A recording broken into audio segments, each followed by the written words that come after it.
All right, we'll go ahead and reconvene this meeting. We are all here with one excellent addition. So welcome, Crystal Ochoa. It's great to see you here. We will start with our land acknowledgement. We recognize that the Mount Diablo Unified School District sits on the territory of the Confederated Villages of the Lishan, the ancestral and unceded land of the Bay Miwok in northern Yokut, the successors of the sovereign Brona Band of Contra Costa County. As members of the MDUSD community, it is vitally important that we not only recognize the history of the land on which we learn, but also we recognize that the land we inhabit and learn on is the ancestral land of these people who are alive and flourishing members of MDUSD and broader Bay Area communities today. You may stand for the pledge.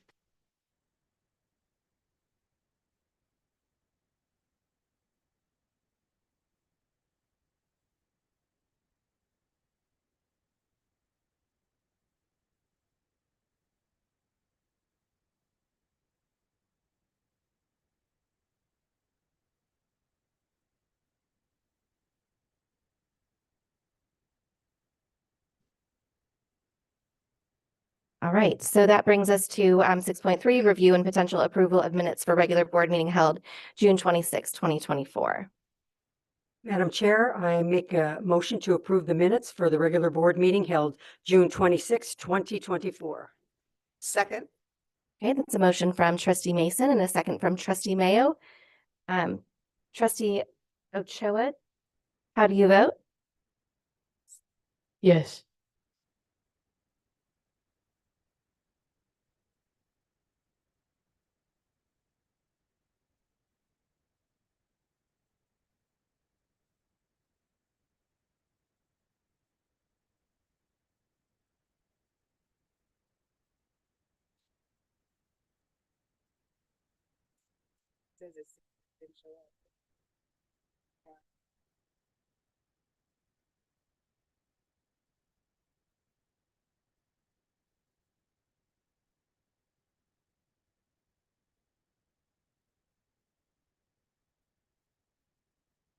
We're having like a small tech issue over here with a voting.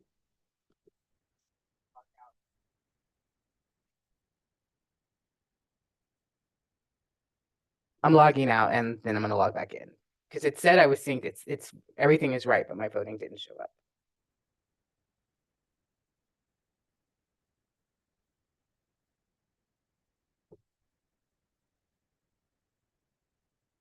Sorry, everybody.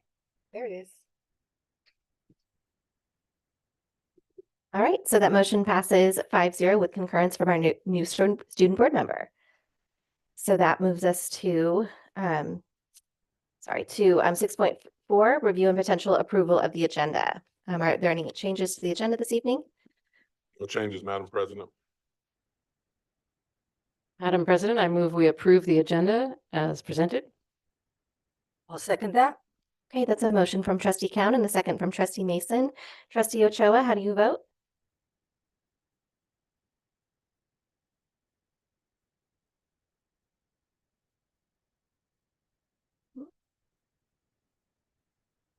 Oh, that motion passes 5-0 with concurrence from our student board member.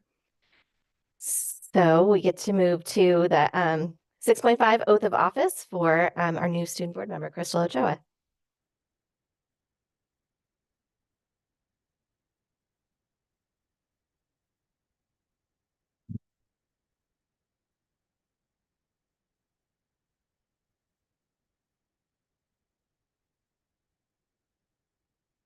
I just want to let everyone know that this is the same oath of office that all of our California elected officials take, state officials, national officials, and even the President of the United States.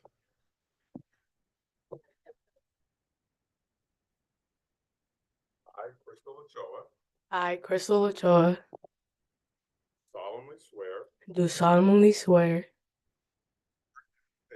that I will support and defend the Constitution of the United States and the Constitution of the State of California against all enemies, domestic, foreign and domestic, that I would bear true faith and allegiance to the Constitution States of the United States and the Constitution of California. of the State of California, Take this that I take this freely, obligation freely mental without any mental reservation reservation of evasion. or purpose of evasion, Will and that I will well, fully faithfully discharge the duties discharge the duties I upon which I am about to enter. Thank you. Good.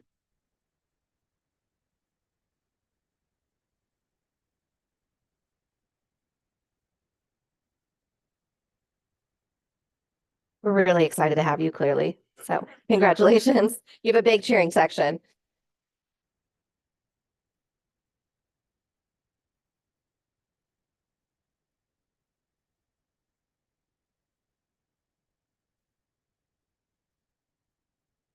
All right, also exciting, the report out of action taken in closed session.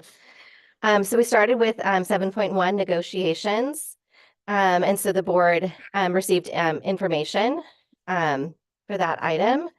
For 7.2, discipline dismissal, in closed session by a vote of 5-0, the board took action to approve the resignation of one employee per the separation agreement.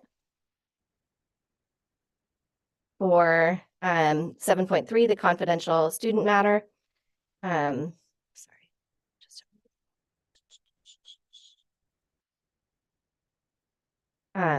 the board voted in a vote of 4-0 with one abstention to not hear an appeal of a uniform complaint decision.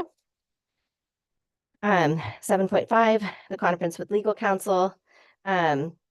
In the matter of one case of anticipated litigation, the board by a vote of 5-0 gave direction to the general counsel. And also in the matter of one case of anticipated litigation, the board by a vote of 5-0 authorized the general counsel to initiate litigation. And then for 7.6, the confidential student matter, the board approved the second postponement of the discipline hearing for student 9-24. And so that concludes our closed session items. I think we have one more item, item 7.4. Oh, yes, thank you for that. Okay, so for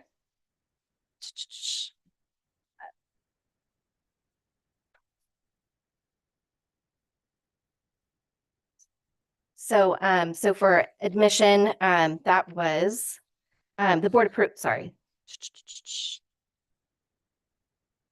Yes, so the board voted unanimously to approve the admission of student A25 to regular schools in the Mount Diablo Unified School District. I think it was a busy agenda, so thank you for the reminder. And so that moves us to public comment. Madam President, I just noticed that there's a huge cheering session here for our student board member, and I wonder if they might like to take a photo together with her for a quick minute. Would that be okay? If you'd like to? Would you like to? Sure. Okay. That's a good idea.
And just as we're settling in, is there anyone who needs translation services? We have translation services. All right. Public comments.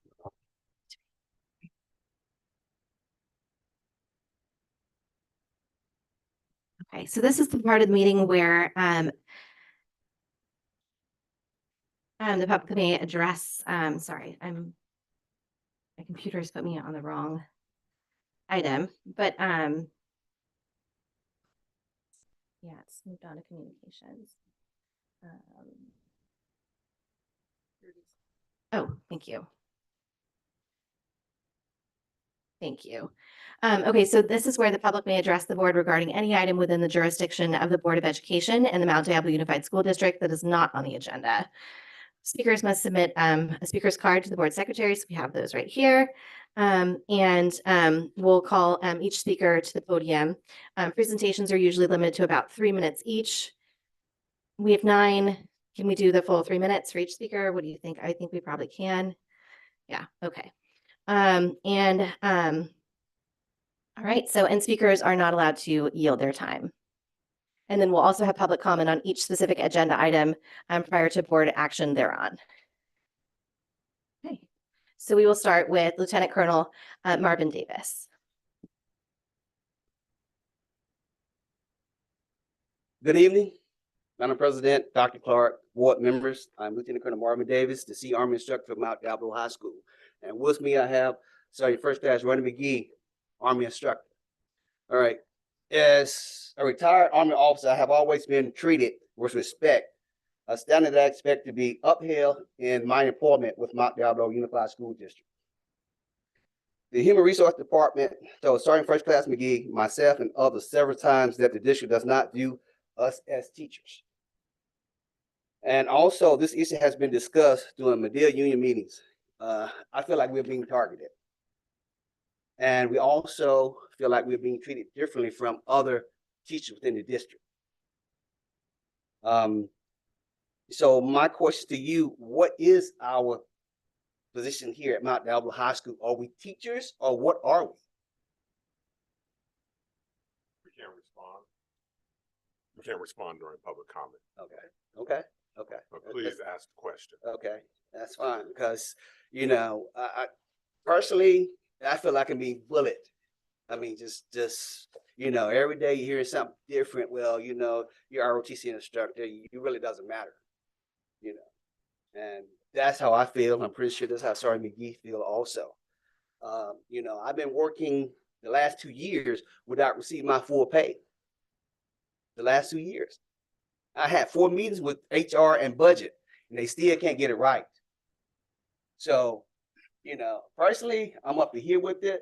And if I have to take the next level, I will, because that's not right. I'm not being treated fairly. So McGee is not being treated fairly. You know, we have our credentials just like every other teacher here in the district. I paid for that out of my pocket to get, you know, my credentials. Also as ADs, we're not being properly compensated for that also. You know, others teachers in the district that are ADs, you know, they're receiving this additional pay, and where we have to put in a timesheet because we're not teachers. So I'm gonna keep it very short. I'm sorry, First Class McGee, as he stated, but one thing I want to state off is this young lady who gets sworn in with the oath was very dear to my heart, because I did an oath as well.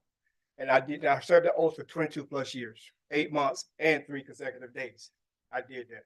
So congratulations to you. But I also would say that my hard work and commitment and sacrifice to be a California state teacher should not go unnoticed.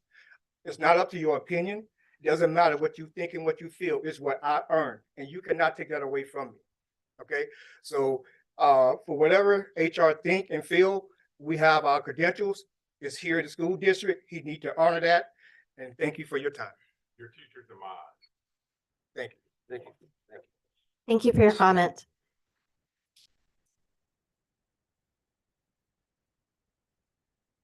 I just want to say thank you for bringing that forward, and I would like to just direct the district to please look into that issue. Thank you. Philip Kubota,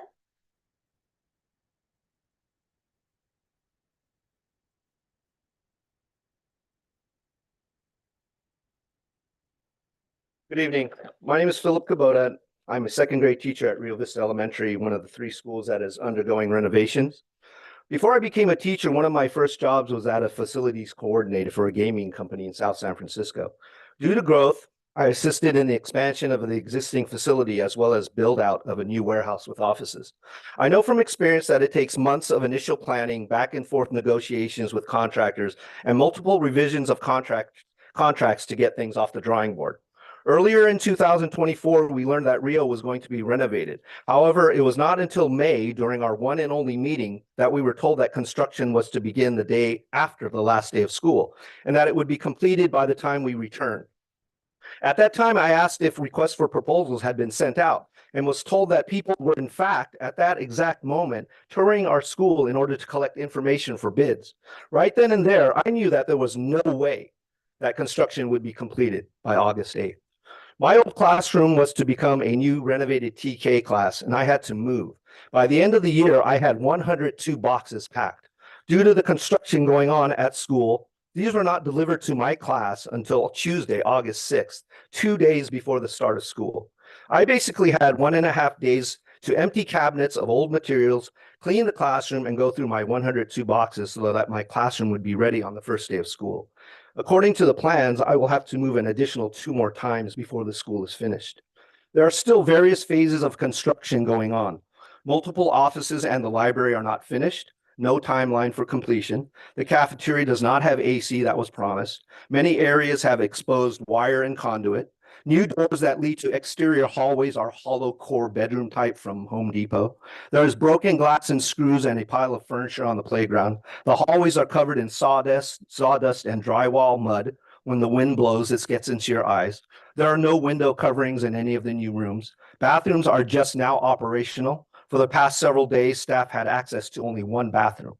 As of yesterday, the copier is finally working. We have had to go to Shore Acres to make copies. Telephones work, but we must dial an entire 7-digit number to call a classroom. The fire alarm is out of order. Many classroom printers are not connected. Clocks are not working. I bring this to your attention because we've been told that there will be additional phases of construction. We think sometime this winter and spring and summer of 2025. This will require that teachers pack up and move during the school year and construction occurring while children are present, which is dangerous. The staff appreciates that Rio Vista Elementary is undergoing this renovation, and thus far the completed areas look nice. However, I hope that these next phases are planned better, that we are given better information and updates. The transition into our new classrooms is smoother, inconveniences are kept to a minimum, and there are no unnecessary construction delays. I do not want others to experience the same stress and unreasonable expectations of moving out and in, as several teachers at Rio Vista did. Many of us worked well into the late evenings to get ready for the first day of school. Thank you. thank you for your comment.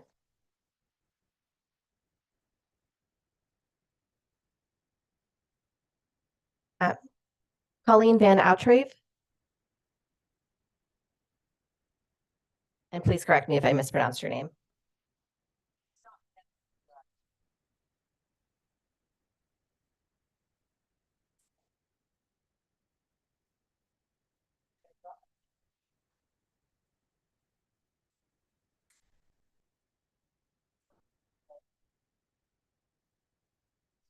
Hi, my name is Colleen Van Retrieve.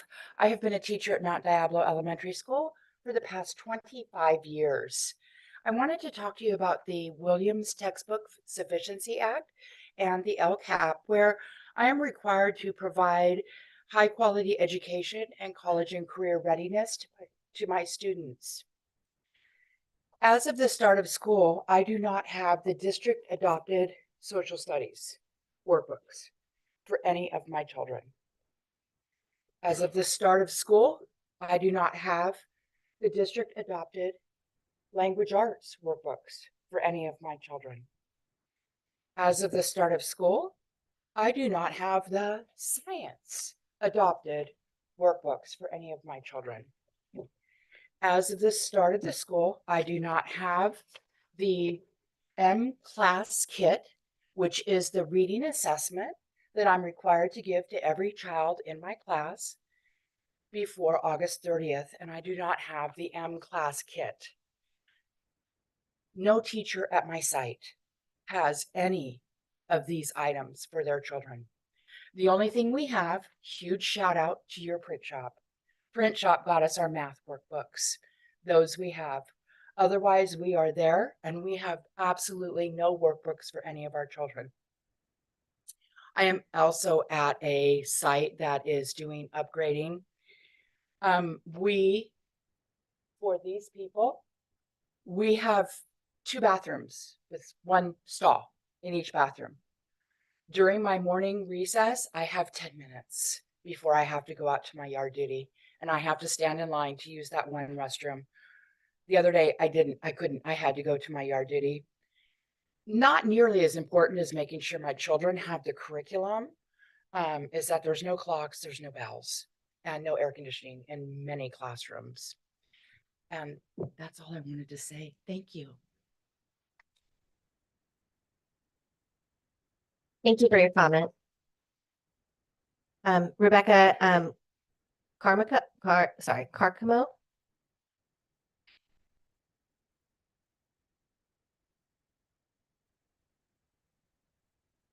Members of the board, Dr. Clark, thank you for your time. My name is Rebecca Carcamo, and I'm a 4th grade teacher at Mount Diablo Elementary School.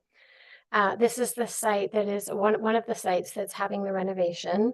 Some of my colleagues will be talking about communication during the renovation and furniture selection. The concern that I wanted to bring up is an egress concern. As a 4th grade teacher, my wing isn't slated to be upgraded until the 2nd phase, so nothing's been done yet. However, my concern is that in our wing, our classrooms only have 1 door. A lot of classrooms have doors on opposing sides, but my classroom and the classrooms in my wing only have 1 door. And I was hoping that it would be possible to add some other form of egress on the other side of the classroom in the event that there's an active shooter. If there's no way we can get out our door, we need a way we can exit very quickly out the other side. And so having even 1 or 2 windows that open up, I don't want to be put in a position where I don't usually break windows. I don't know how to break a window. I don't want to be placed in a position where I can't just quickly get my students to safety. So I'm hoping that as a part of this renovation process, that some sort of egress could be included for classrooms that don't have 2 doors. Thank you.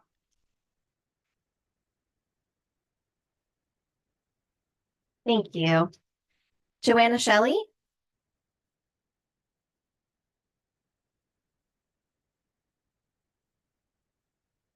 Good evening, Dr. Clark and board. Thank you so much for having me tonight.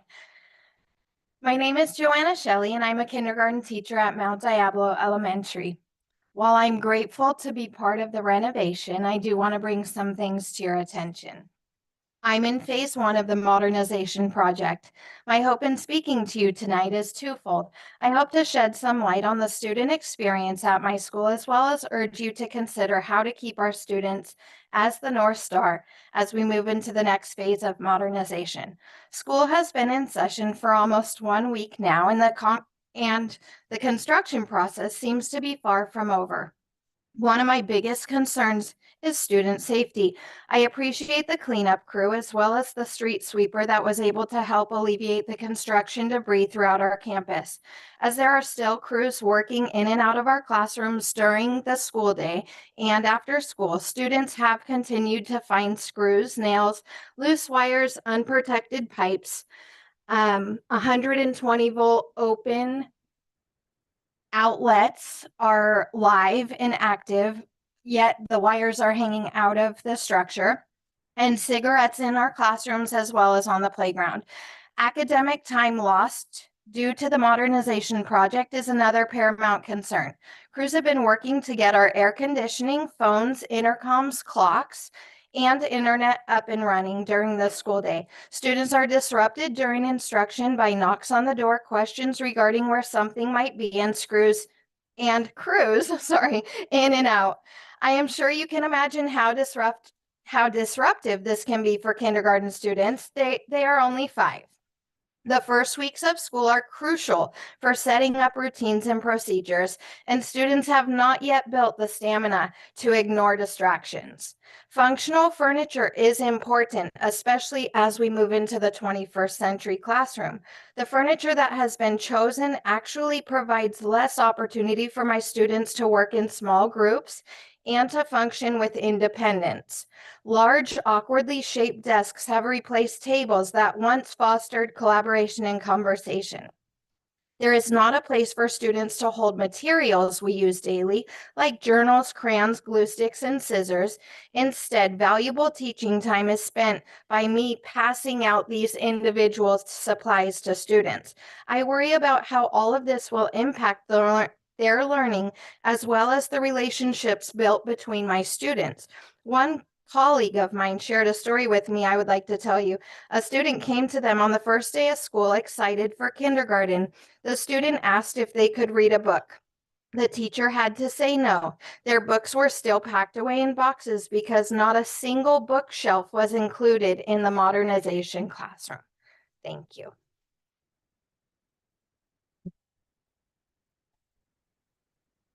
Thank you. Jane Smith?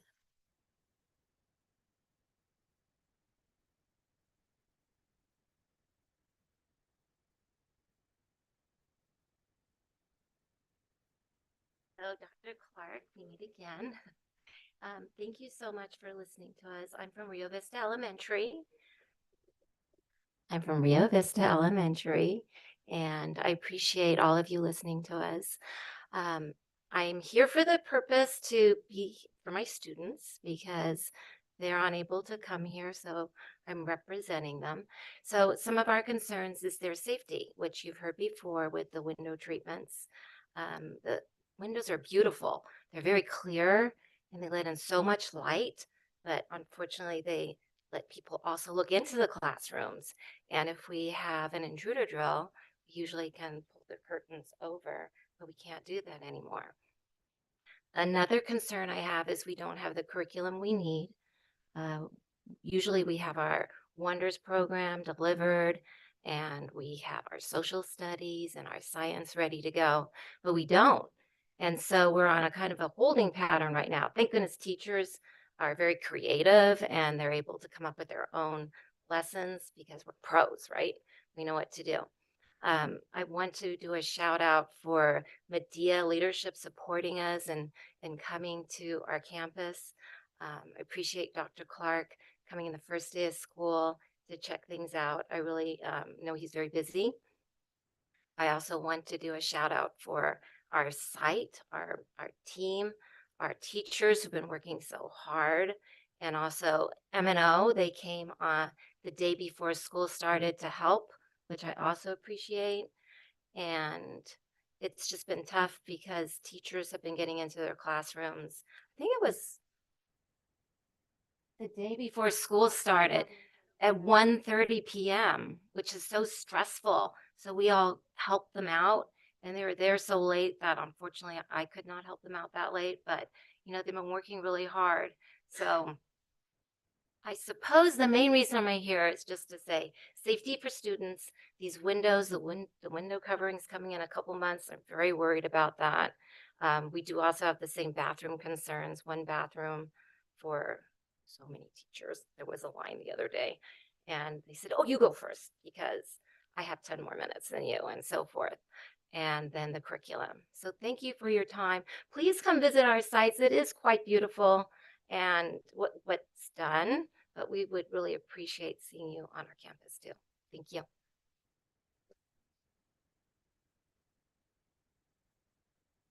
Thank you. Catherine Erickson?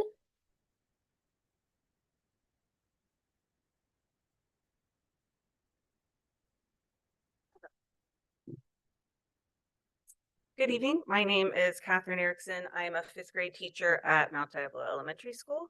My classroom is currently slated to be a part of phase 3 of the modernization project. So while my classroom is not currently undergoing any of the construction that some of my colleagues like Ms. Shelley are facing right now, myself and my students are still feeling the effects of the work going on throughout the entire school, as some of the effects of that, like not having consistent phone lines, not having a working PA system, working bells, working clocks, no air conditioning in our library for them, not a working MUR or a functioning MUR for them to have assemblies for eating, things like that. But I'm not here to just complain. I would like to ask and request going forward, there is clearer communication, consistent communication, and accurate communication with the staff at these sites. As I said, since I am a part of phase 3, I am sort of watching this all unfold, and I'm pretty nervous about it because I don't know what to expect, because there are things we were told last spring to expect that did not pan out, like having a say in the furniture that was ordered. That never happened. The construction being done on time, we were told that we did not need a plan in case the construction went over the timeline because it would be done on time. Well, we can see that that did not happen. So, and we also know that life is life. Things don't always go according to plan, but my specific ask is that for phases 2 and 3 from the district level, if there could be consistent, clear, accurate communication sent out site-wide. I am hearing things from colleagues. So so-and-so said this. No, a construction worker told me this. I'm not supposed to hang work on this wall. Oh, he told me I could hang work on this wall. It is not an environment that is conducive for forward planning that we are used to as educators. When will we be able to have assemblies again? When will we be able to have morning announcements again? These are things that we like to be able to know, to plan. And then also looking ahead, when exactly will I be expected to start packing up? What shelves should I be expected to start packing up? Things like that. In order for us to better serve our students, the communication has to improve. Thank you for your time. Thank you. Kendra Leal.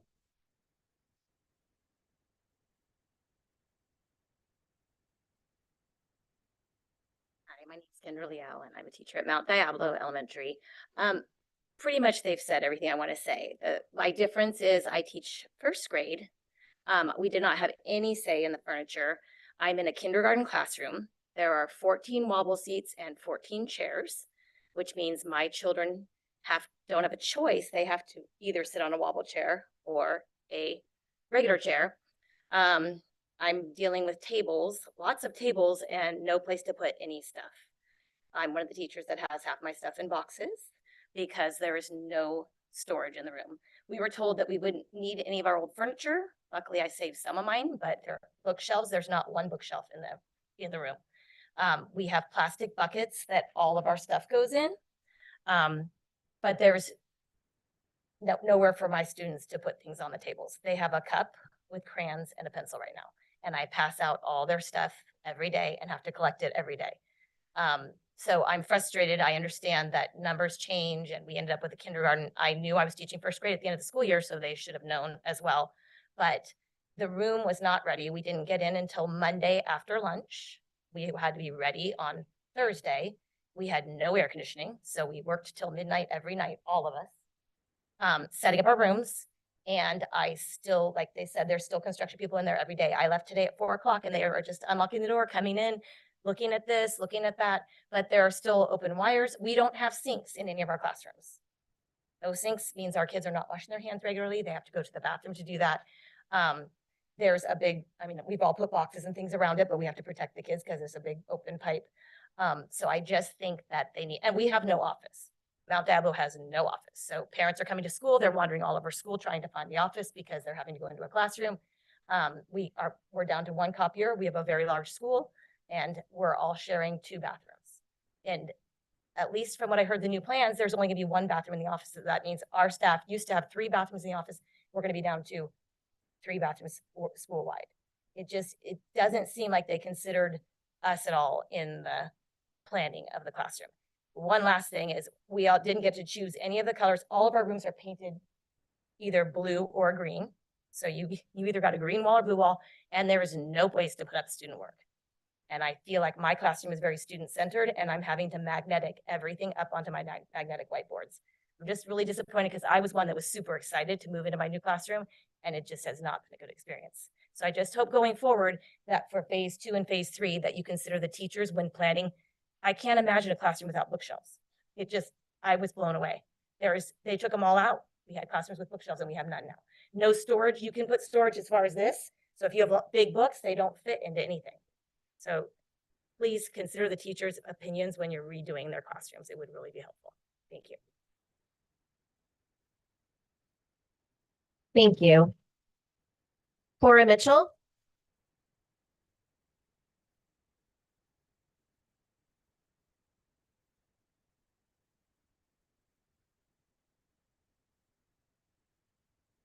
Good evening, everybody. First, I want to congratulate student trustee Ochoa. Really congratulations in your services, really appreciated. Secondly, I'm here sort of representing hundreds of parents that are finding out by word of mouth today that CARES is ceasing to operate on their school campuses over the course of the next 2 weeks.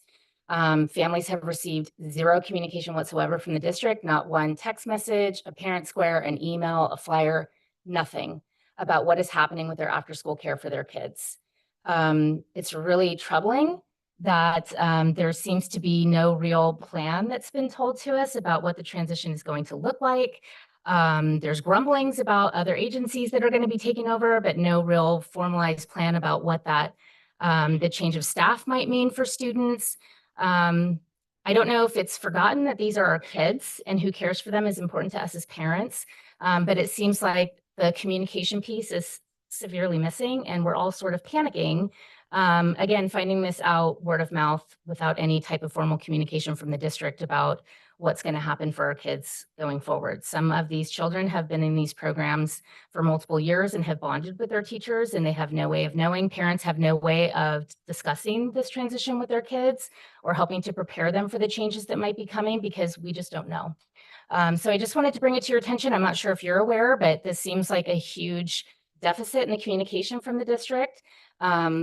And in regards to the construction thing, it seems like an operational fire alarm would be a bare minimum for a school site. It's so glaringly obvious what the safety issues are there. So I just want to applaud the teachers for coming to bring that to your attention. Thank you. Thank you. Okay, so that should conclude public comment. So we move to 9.0 communications. Do we have any speakers from our district organizations?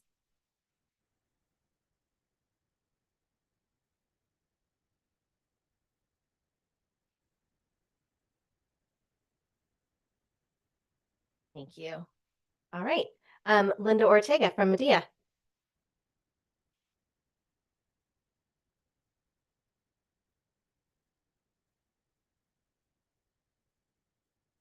Good evening, President McFerrin, trustees, Dr. Clark, and members of the audience. My name is Linda Ortega, Medea President. First of all, I want to welcome all of our students, all of our Medea members, and all to a new school year. As an elementary school teacher, I just love this time of year. One year, I had a student ask me, "Why, Mrs. Ortega, do you love the first day of school?" And I answered, "Because I get to meet and spend time with my new students." He smiled, of course. Before school officially started, I had the pleasure to meet and greet many new educators at the new staff orientation. I was energized by their enthusiasm, and I got to talk to them about where they came from. So I was pleased to see that our school sites will be staffed. As someone mentioned to me, our new hires had a choice, and they choose to come to Mount Diablo, and I'm glad that they're here. And to all the site administrators, I want to remind you that we want to welcome and support all our new hires and all our returning educators. These are the ones who support and love our students in the classroom. Now, I need to share my frustrations. And those of you who know me I don't often get that mad, but I'm not very happy right now. And as you heard from my members, the site renovation plans did not meet the deadlines. Dr. Clark, I'm very frustrated, and you know that I am. Because our members were promised that their classrooms would be ready for the teachers to set up a week before school started. We had a signed MOU that stated this. I had submitted a district-wide grievance, and I expect an answer by Friday. As a school teacher, we know that it takes hours and hours to prepare a classroom, and our teachers needed this time. They had many boxes they had to unpack, and I saw them. They were in these huge tankers or these storage units outside on the playground. For several days, I visited the sites to see for myself what I had been hearing, and I knew that these classrooms were not going to be ready. Our leadership, as one of the teachers mentioned, my Vice President, Alyssa Juarez, and Dan Reynolds, we spent the day before at one of those sites. We wanted to be there to support our members and to help them unpack. In fact, as you heard also, many of our teachers at the 3 sites couldn't even get into their classrooms until the afternoon before school started. I did not know that some of them stayed until 1:30 in the morning. These are our teachers. They care about their students and they care about first impressions. They knew they had to get the work done for their students and for their families. And from what I understand, there are 2 other renovation phases scheduled. So my ask is that when planning for the next 2 phases, there will be a contingency plan in place. I myself know about construction as I experienced a fire. And it took 3 years to build a structure that I was involved in. So there must be a plan B. Having 3 sites done over the summer in 2 months, I knew it wasn't going to happen. So we want our teachers to know what to expect. We do not want them to go through this stress again. I know that there were teachers calling and needing our support. They were crying, they were frustrated, they needed answers. And it seemed like they were not getting the answers. I was not always getting the right answers. Our teachers were promised that they would be part of the planning. This never happened. This did not happen. Our members need to be part of the conversation. I've always asked that. Let's sit together and communicate. And as president, I do like to be in the loop. I want to see what's happening. Finally, since school has started, I have received now, and as I was sitting there, I've received 30 adverse working condition forms from my members regarding thermostats and increasing temperatures. As we are in the summer months, the temperatures will continue to increase, and this concerns me.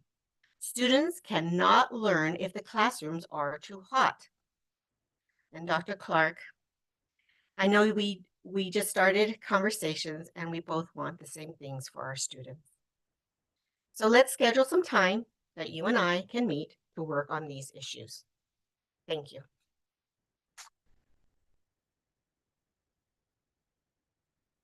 Thank you, Linda. Okay, so that moves us to 10.0 recognitions and resolutions. Dr. Clark?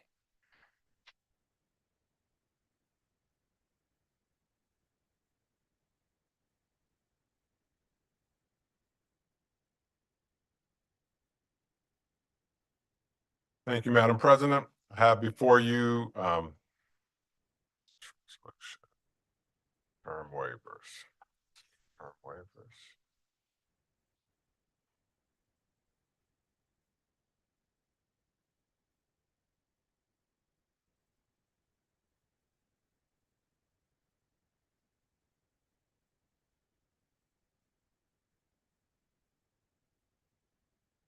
Mr. Sheehy, are you presenting this item? I haven't. You've got it, Dr. Clark? Okay. Wasn't in my. He just looked very interested. That's all right. So whereas we have resolution 24/24-04 variable term waivers. Just going to read the opening paragraph. Whereas The California Commission on Teacher Credentialing authorizes the issuance of a variable term waiver to employees who meet the minimum requirements and who require additional time to complete all the necessary requirements for the appropriate credential which authorized service for a potential assignment. So, Madam President, I'm asking the board to approve this. We have approximately 6 employees that require this term waiver. Madam President, I move to approve Resolution 2425-04, variable term waivers. Second. Okay, thank you. That's a motion from Trustee Count and a second from Trustee Mayo. Trustee Ochoa, how do you vote? Yes.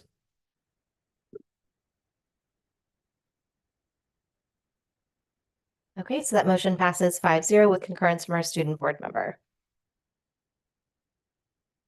Yes, Madam President, I now bring before you Resolution 24/25-05, which is provisional internship permits. Whereas the California Commission on Teacher Credentialing authorizes the issuance of a provisional internship permit, a PIP, to employees who meet the minimum requirements and who require additional time to meet subject matter competence needed to enter an internship program. Madam President, we have 13 employees that were looking for this PIP so that they can so that their credentials can be valid. I make a motion to approve Resolution 2425-05, provisional internship permits. Second. The motion from Trustee Mason and a second from Trustee Mayo. Trustee Ochoa, how do you vote?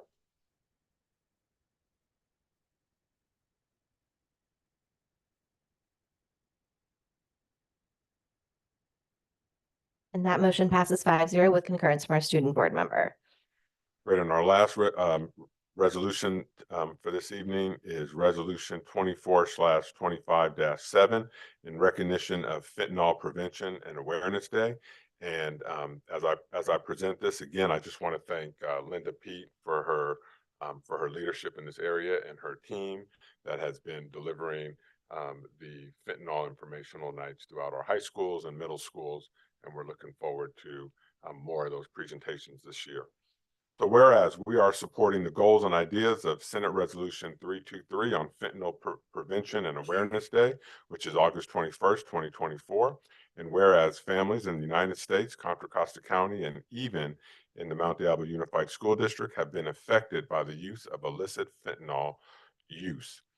We are acknowledging the devastation caused by the use of illicit fentanyl and other dangerous drugs, and continuing awareness about the dangers of the use of illicit fentanyl to prevent public health crisis, self-harm, addiction, and death. Madam President, this resolution is now in the hands of the board. Madam President, I move to approve Resolution 2425-7 in support of Fentanyl Prevention and Awareness Day, August 21st, 2024. Second. Motion by Trustee Count and a second by Trustee Mayo. Trustee Ochoa, how do you vote? Yes.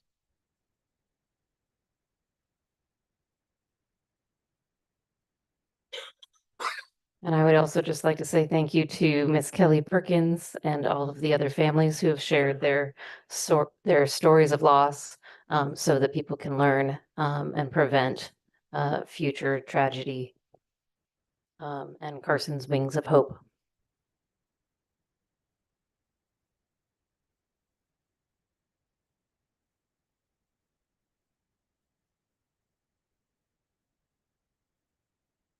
I know mine moved me to the next item. Is anyone else able to vote electronically? No.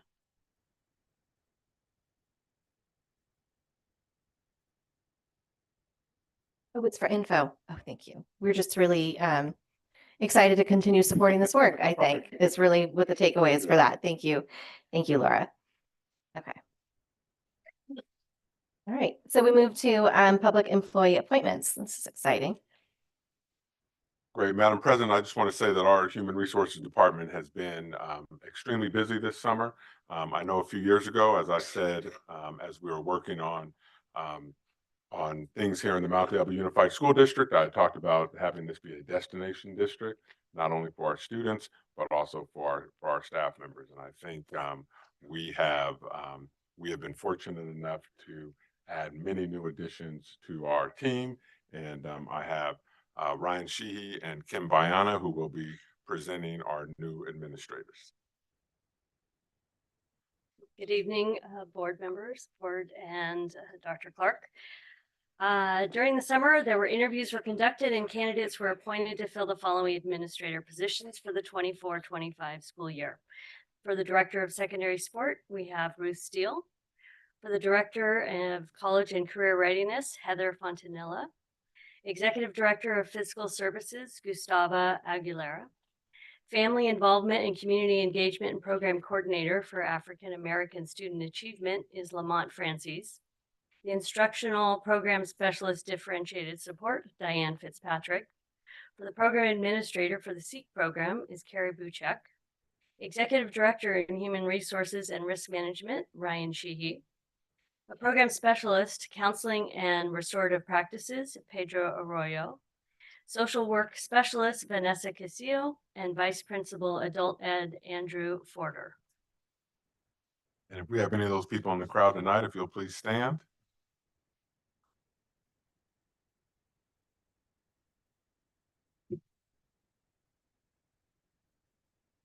Please remain standing. Madam President, I move to ratify the appointments of the administrators as stated. Second.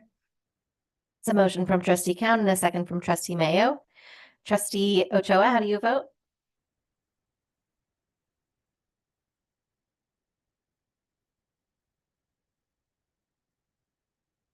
Okay, that motion passes 5-0. And It's encouraged to our student board member. And if we have any of those new team members who would like to come forward to say a few words, about 15 seconds, please come to the podium now.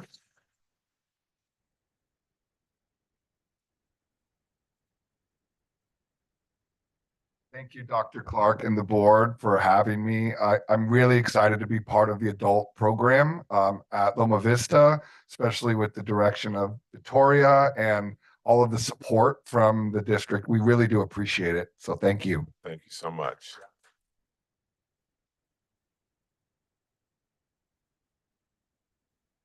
Hello, Dr. Clark and amazing board. I want to thank you so much for this opportunity to rejoin Mount Diablo Unified after 9 years. As a social work specialist, I have my LCSW and my PPSC, and I'm excited to bring years of experience to specifically focus on our newcomer families and our students so that we can help bridge the gap and remove the barriers to their education and success so that we could better improve our statistics in our ELL department and all the good things. So thank you so much. Thank you.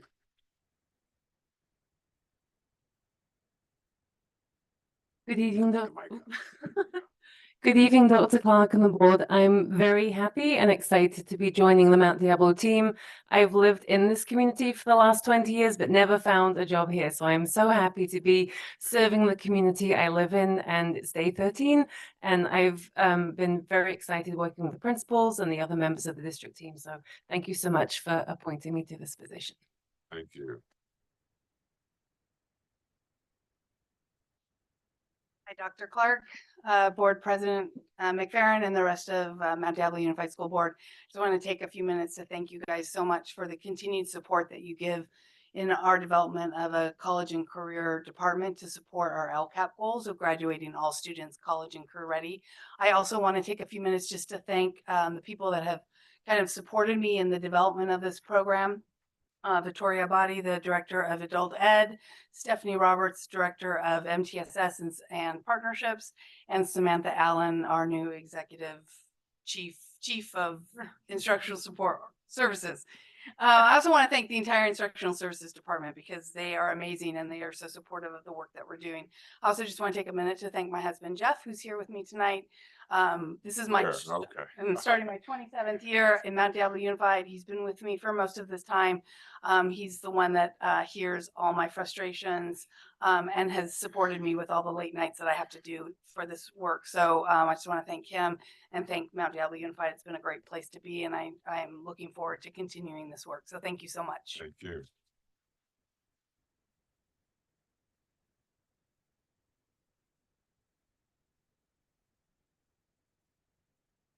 Hey, Dr. Clark, board, appreciate the opportunity so I can help and support the sites and departments. Thanks. Great. Thank you, Gustavo.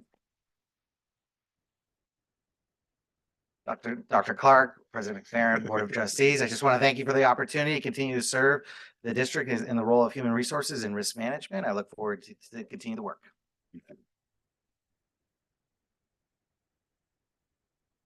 All right. Let me lower it down again. Hello. So I'd like to bring forward the review and potential ratification of personnel appointments for the middle school administrators. Interviews were conducted and candidates were appointed to fill the following middle school positions for the 24-25 school year. Xiaofen Leopold at Oak Grove Middle School and Herbert Gomez at Riverview Middle School.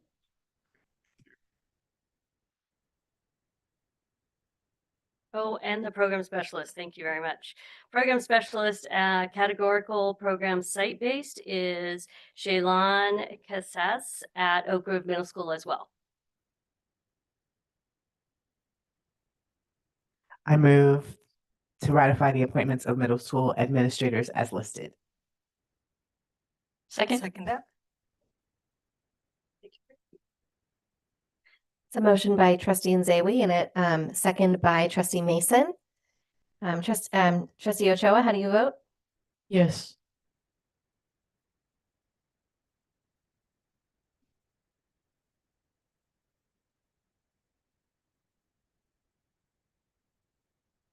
All right.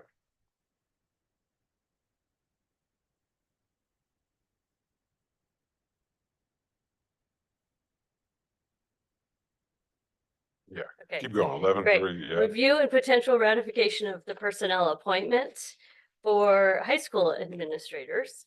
Interviews were conducted and candidates were appointed to fill the following high school positions for the 24-25 school year. Vice principal is Remy Dillon at Ignacio Valley High School, Carissa Weintraub at Ignacio Valley High School.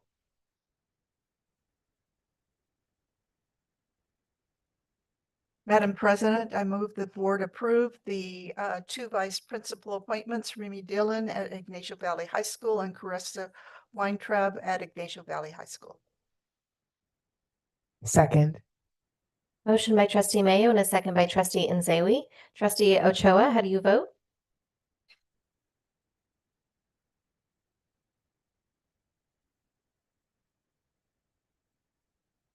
Right.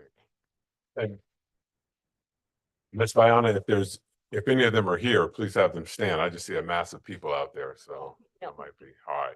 Thank you. Okay, review and potential ratification of personnel appointments for elementary administrators. Interviews were conducted and candidates were appointed to fill the following elementary school positions for the 24-25 school year. Lisa Marie Gascott Reyes at Shore Acres Elementary and Tiffany Jones at Wren Avenue Elementary. Vice Principal Angelica Zanapatan at Shore Acres Elementary. Make a motion to ratify the appointments of the elementary administrators as listed, and they're all at my schools, and I've been out to visit them. Second. Motion by trustee Mason and a second by trustee Mayo. Trustee Ochoa, how do you vote? Yes.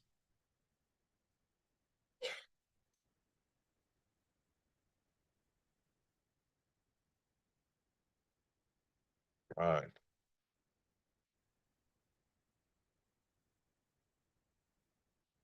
There we go. Good evening, board. I originally came just to support my VP, but I'm excited on this new role and to help my dual language community. Thank you so much. Is your vice principal here? Oh, will she please come up to the front? There we go. Thank you.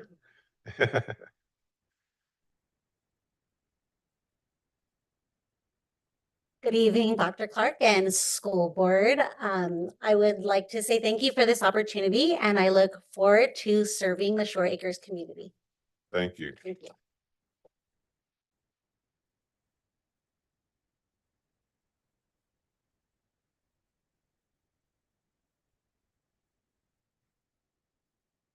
Human Resources Department is bringing for the board's review and potential approval for the appointment of Christy Avila as the Civil Rights Officer and Title IX Coordinator.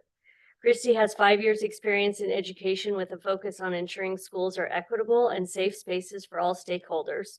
Specifically, she has worked in special education and the Office of Equity and Employee Relations.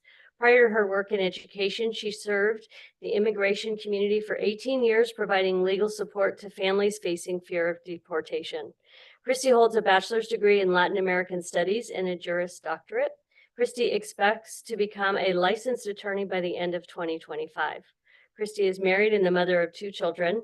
She is a native Spanish speaker with family roots in Mexico and is the first in her family to earn a college degree. And with that, I leave this appointment in the hands of the board. Madam President. Oh, We're fighting for it. Madam President, I move to approve Christy Avila as Civil Rights Officer and Title IX Coordinator. I'll second that. Motion by trustee Count and a second by trustee Mason. Trustee Ochoa, how do you vote?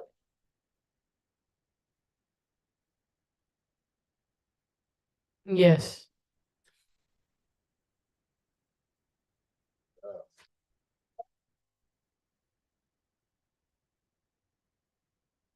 Good evening, everyone. It's very humbling to hear all that in person about me, but it is all true. I am very excited to work for the school district and bring my 5 years at SFUSD here and create processes that help everyone, families and students. And I'm very honored. Thank you, board. Thank you, Dr. Clark. Will you introduce your little Oh, guy and what? your big guy over there? Oh, and I do want to thank my husband. There we go. Thank you. He is in education already at college level, and I joined education because I have children and I wanted to understand the impact of teachers and all of that in our schools. And I'm very blessed to have 2 children who keep me on my toes. Good. Thank you.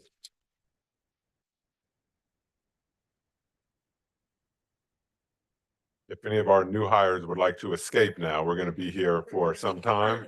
But, oh, look at it. They took me up on it.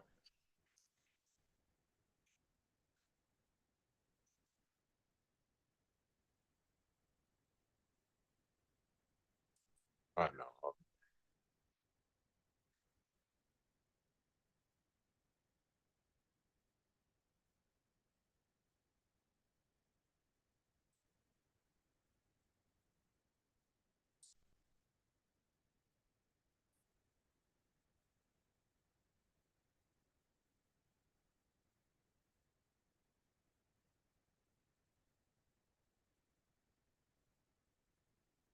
Okay, so we move to 12.0 reports and information, starting with 12.1. Mr. Sheehy. Yes. Good evening, Dr. Clark, President McFerrin, Board of Trustees. I'm here tonight representing Human Resources. We have our Director Kim Bayana, Dr. Rubio. We're all in this together, but I'm the one that was chosen to present the slides, so I'll be up here. So I wanted to bring forward the Human Resources staffing update, just to provide an overall staffing update so you can hear what we've done to enter into the 24-25 school year. Knowing that this is a board agenda item, I did upload the presentation last week, and so it is as of 8/6/2024. However, I did update today the current vacancies. So there is a little bit of outdated information in terms of 8/6, but the vacancies are up to date. So we kicked off our certificated hiring season last year at the Contra Costa County Job Fair. We were lucky enough to partner with the Contra Costa County Office of Ed to partner in hosting the event. And so we hosted the event at Pleasant Hill Middle School. And in hosting, we got to do a lot of different things. We got to greet people as they first entered. We had a wonderful team of administrators that were there with us. And so as candidates came in, we were able to quickly whisk them away into an interview room.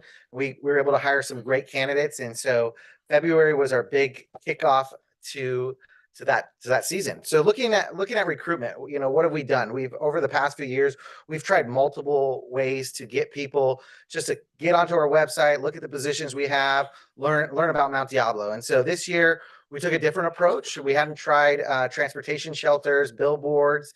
And so we really took a look at how can we make sure that whatever we choose, that we have a return on our investment. So you'll notice as we put out information, all our links are branded because we're counting how many people are clicking and do we see a return on that investment. So we were on about 125 transportation shelters across Contra Costa County, specifically targeting our area. We have about 85% of our staff live within the boundaries of Mount Diablo. And so we know that. And so we're going to target that area and we're going to go a little bit further than that area to see if we can increase those numbers.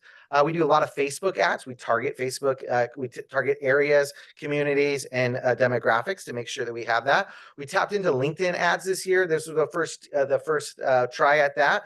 We did see a good return on investment on that. Indeed ads. We use Indeed for certain positions. On our classified side, we've seen an extremely uptick in applications when we do put them on Indeed. It is obviously there's a cost, so we choose which ones we put up there to see if we can increase the candidate pool. And then we've done a lot with Canva graphics, and so we've really tried to use the branding guidelines that we have as a district to make sure that all our messaging comes out. And when you see an ad, it was created by Mount Diablo Unified HR Department, and this is trying to get candidates in the door. So just to show you a little bit, Facebook ads, we spend about $500 on a Facebook ad, but you see here, we had over 8,855 clicks on our link. And so I look at that and I see, oh, okay, that's working. And so how can we continue to increase those types of numbers? We want to engage, 41 cents a click, that to me, that's pretty good. Obviously I want to see that drop and I want to see the number of clicks increase. But like I said, we're really monitoring all of those different avenues as we go out and advertise in different places. This year, we didn't stop in just within our district boundaries. Looking at that 85%, we really searched the globe this year. We went out. We did interviews in Spain and Mexico through a partnership with the California Department of Education. And then, in talking with some partners in other school districts, we'd heard in other states that they were very successful with going down to Puerto Rico. I mean, Puerto Rico, you don't need a visa to come back. And visa is one of the hardest parts about bringing teachers internationally to work in California schools. And so we said, hey, we don't know the process, but let's see if we can figure out the process. Let's see if we can go down there. And last year we spent some money on Indeed ads, some newspaper ads, and some Facebook ads in Puerto Rico, and we were blown away with the response. And now we didn't give candidates a lot of time to accept the position and move, because by the time we were down there in June, it was about 5-week turnaround. We do have some teachers in our schools from Puerto Rico, and I'm really excited to continue that pipeline. They're excited to be ambassadors for Mount Diablo Unified and continue that pipeline of teachers from Puerto Rico. And visibility in the hiring process. I've been an employee of Mount Diablo since 2006, and for years, people and administrators wanted to know where candidates were in the hiring process. It was kind of like, I did interviews at a site or I saw an application come in. I don't know where people are. And so we took that feedback from sites and we looked and said, okay, EdJoin, that's where everyone in the state of California goes to look for education jobs. However, it's kind of clunky and it's not super easy to navigate and to build process within that. And so we partnered with a PowerSchool product, which is called Talent Ed Applicant Tracking. And we have shifted our entire application process over to Talent Ed.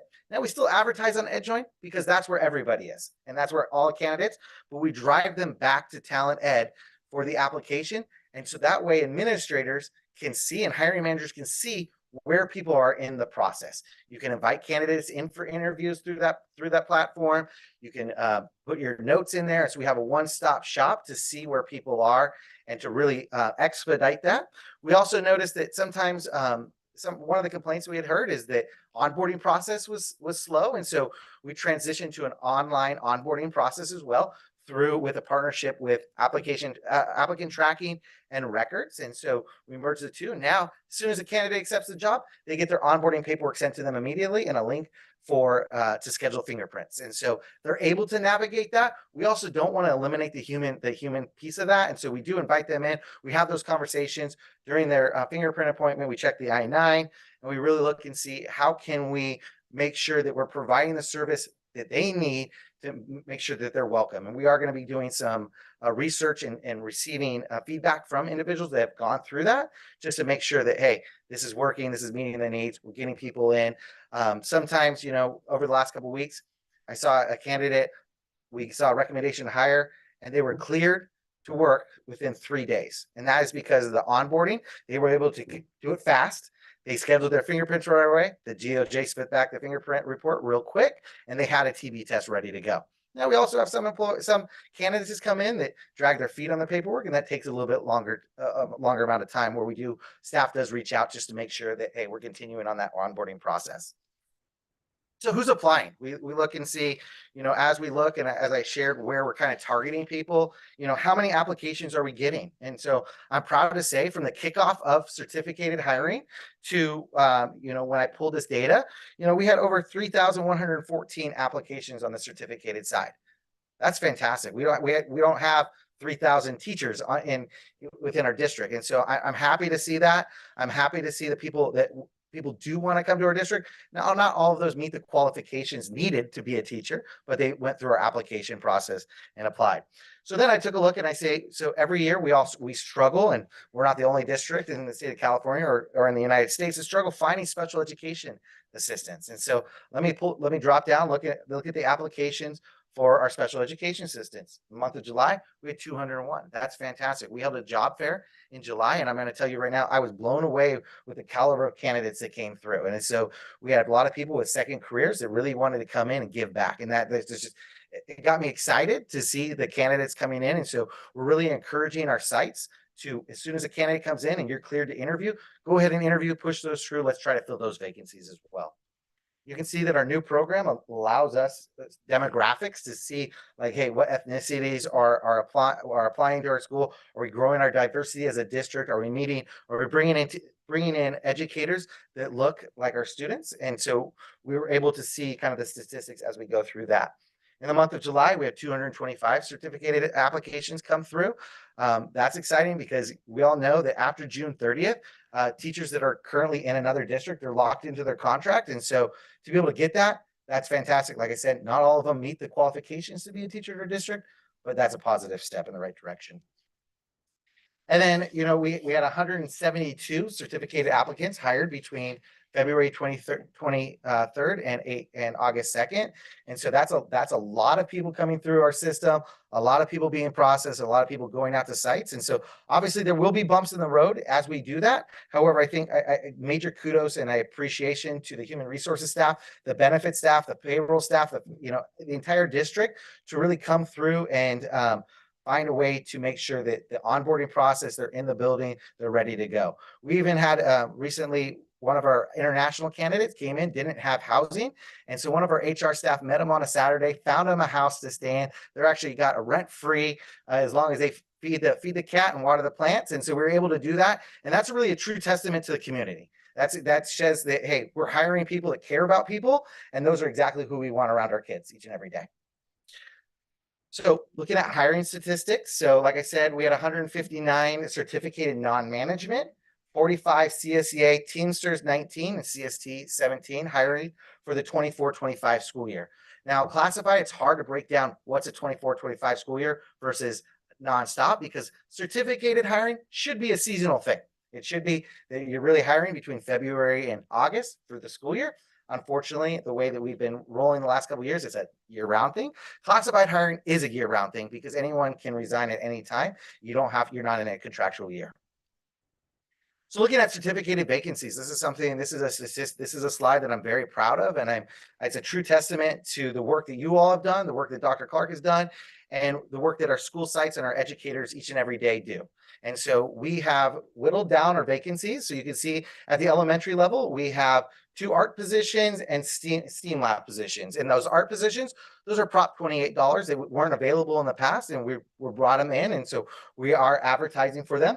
The secondary positions, I will tell you, the original slides it had up there had 2 vacancies at Mount Diablo High School. Those 2 vacancies have now been filled, and they're through the onboarding process. So I knock on wood, I'm super excited. But like, you look up there and you see we have 1 vacancy at Riverview Middle School currently, 1 FTE, and I just look at that and I say, you know, yes, a 9% increase, that helps, right? Benefits helps. But the fact that we can sit there and I can talk with employees and I say, hey, yeah, this district pays well, this district have benefits. I said, but do you want to work for a superintendent who truly values every single child on your campus and every single child in your district? And that's the selling point. And the point that we have that vision as a district that we support kids and we truly mean it and our actions show it. Now, not always do people view that those actions show it, but that's why we're here.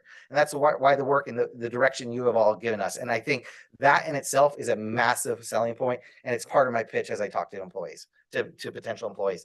And then we have our district-wide. We do have 2 equity counselors. All our counselor positions are filled, but we do have 2 equity positions available. And then our elementary music, librarian, and we have 1 FTE at special education. I'm going to tell you right now, look at surrounding districts. They're not going to have those statistics, right? This is the year for us. We're shining with our hiring. We're shining with the people that we brought into this district. And I can't say enough for the work that everyone has done to do this. It is not just an HR function. It is a community function. And I'm just proud to be part of that community. Now, I wish I could say that the same thing is happening on the classified side. Classified, we're still struggling. We look and see how can we continue to fill those vacancies. We have 109 CSEA positions. Now, those are not all SEAs, okay? We have campus supervisors, we have instructional assistants. Our TK instructional assistants is a position. As we lower the number of students in TK, we obviously have to increase the hiring in those positions. Teamsters, we have 51, and CST 12. And so those are things that we're looking at internally and saying, hey, what can we do? We've done some different things on the certificated side to try to lower those vacancies. So now it's time to get more creative on the classified side, because something's working, but we're missing something. But those are still, you look at that, they're in line with trends across the state and across the country.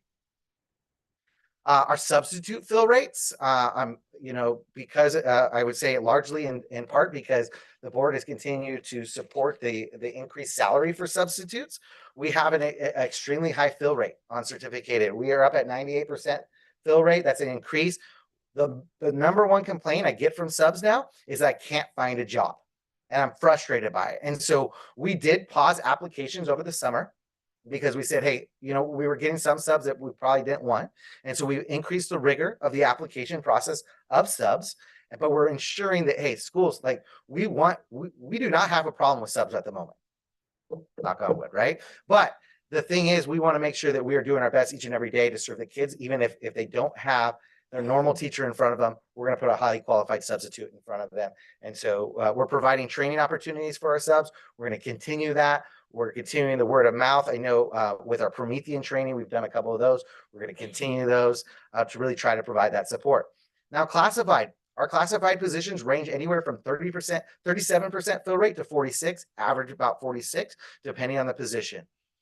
That's a problem, right? Because we're filling those positions, and a lot of those positions, whether they're maintenance operations, whether they're special education assistants, they directly impact the work of our students. And so we're really trying to look and see, how can we provide training, on the job training? How can we look at different recruitment aspects for classified? We have some ideas. We're in some talks with some different things, looking at hey, we might get some different ideas to try to achieve this, to achieve the same type of fill rate. The average fill rate across the country is about a 70 certificated and classified. So I look at it and I said, yeah, that's not great, but I want to be above average in terms of fill rate. So we're going to continue through that process.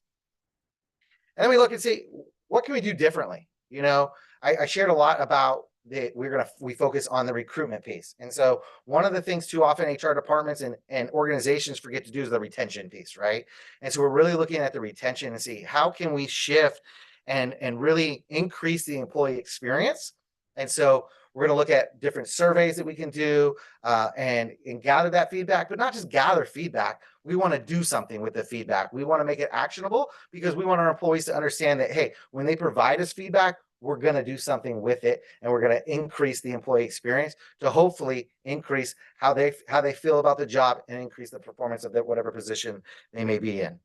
And we want to just make the data meaningful with each and every one of them. With that, does anyone have any questions?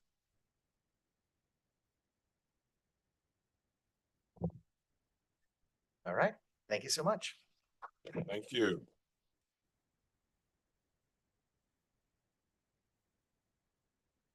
All right, our next item, we have 12.2, and we have it's going to be a facilities update, summer construction projects, and we have Adrian Vargas and Melanie Coslow who will be presenting this item. Thank you. Good evening. Thank you, Dr. Clark, board members. I get to introduce Melanie Coslow, and Melanie will be giving the facilities project update. Robert Sidford, unfortunately, is dealing with a personal issue, so he couldn't make it tonight.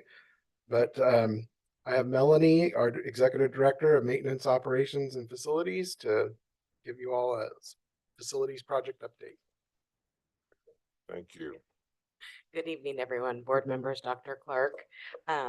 Welcome back. We missed you. We got quite a bit done over summer, and I'm just gonna touch base on some of the big items as far as our construction projects.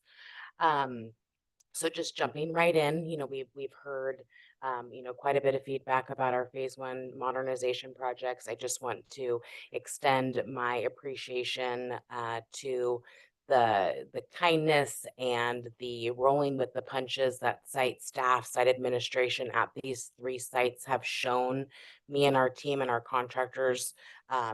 Although, we know that we did not make it easy for them, they really all band together and were prepared for our students, even though maybe they didn't feel like it. I think that just from the outside looking in, I can just say that knowing that I contributed to the stress as they were preparing, I just want to, again, just extend my appreciation for the professionalism and the communication, even though there was lots of emotion.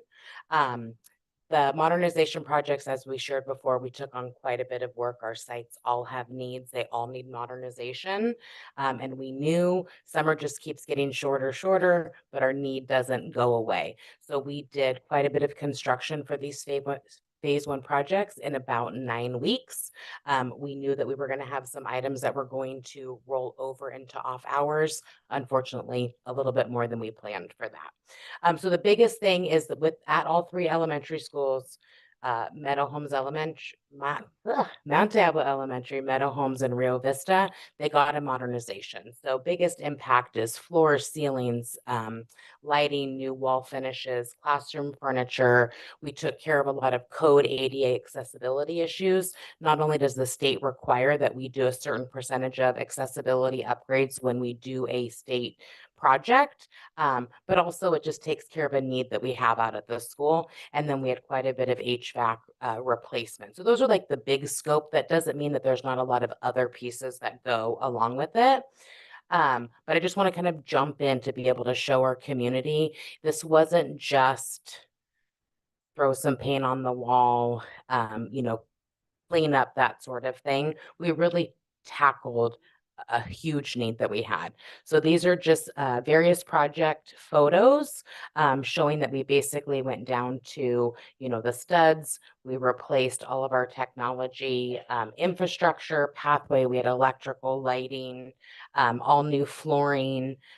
We revamped and restructured several spaces to be able to give our school sites space that as far as like the facility that we had, we needed some additional TK and kindergarten classrooms. We needed to be able to bring programs together that were across campus. And my most favorite thing is the new windows, to be able to have the transformation for, if you go into any of our schools, we look right next door, our windows majority across the district are original, and they show it, and just the amount of light that comes in, the dual pane, It will help with climate control, noise, all of that. So if you have the opportunity, I'm sure you guys have been everywhere. If you look at a classroom that's been renovated and then just look around across the way where we are going next, you really see that impact. So those windows are super exciting for me. And these are just pictures a little bit further in the stage, just showing some of our floor coloring, wall coloring, tile in our youngest students' restrooms, and then just a little bit of variety of our furniture. And so, again, just like hearing feedback, we are scheduling site meetings to be able to work with our staff that we weren't necessarily able to get in front of with our first furniture order, knowing as we plan for phase 2, getting that feedback piece and working with our site staff, our teachers, our educators to work to bring in additional items that they need. We've heard a big one about where are we supposed to put our in-class libraries. We need more storage where we have kinders that don't have that individual desk. And so we are setting up meetings to get that feedback, place those additional orders so that as we plan for phase 2, we're able to get in front of it a bit more than we shared we were able to with phase 1. So just as far as all transparency, again, we have things that are happening. We've got quite a bit of work that I don't want, this list is not undone, it's just in progress. So technology infrastructure upgrades. We not only tackled, you know, the walls, the windows, the floors, the doors. We really pulled apart our entire technology system as part of our technology department's long-term plan on where we need to improve. And so while I would say the contractors are almost done, we're still working hand in hand with our IT staff as we learn how to finalize programming, making sure that all of our items that used to just be like plugged in the wall and now they're on our network, how we work all of that. And so the team has been amazing. We meet periodically, or we meet daily out at the school sites, and then we're having a weekly collaboration meeting. So my project management team, myself, our IT staff can just work through to make sure contractor says this is what we see in person. Can you see it on the network? And we're working through those items. I think one of the things that even if we had finished that week ahead of what our intention was, we'd still be out there at the school sites working with our technology team on these programming because it's new to us and we want to make sure that we get it right, get our staff trained and all of that. But again, it's very probably frustrating out at the school site. Just, you know, like which phone am I supposed to use? My clock is up, but I don't see a digital display. And so we're working through all of those things. Exterior door replacement, we knew this was going to come a little bit late. And so all of our doors are on order. Yes, we have some temporary doors in place, and we should be installing those off hours into I think it's mid-September that we'll be seeing those permanent doors come in. We spoke about it today. We talked about the new hardware, HVAC controls, right? So air conditioning has either been replaced or fully revamped or maintenance, depending on what the age was. And then we are still coming up on that controls system. So we're trying to respond as quick as we can. At different sites, we have construction classrooms, we have non-construction classrooms, and we're just making sure that we're tackling as much as we can in response to the need. Window coverings, yes, that is coming in the fall. Casework and sinks, I got an update on that. And so that is, we did the majority of our classroom furniture through our furniture vendor. This is going to be built in with the cabinets. Our countertops were delayed. And so those will be coming in the next few weeks. We realize that'll be another reason we've got to go into our classrooms after hours. And so we'll do our best just to communicate with our office staff and site administrators so that we can get that face-to-face with the teacher we're going to come in, we're going to get you set up. So we have those little hand washing areas.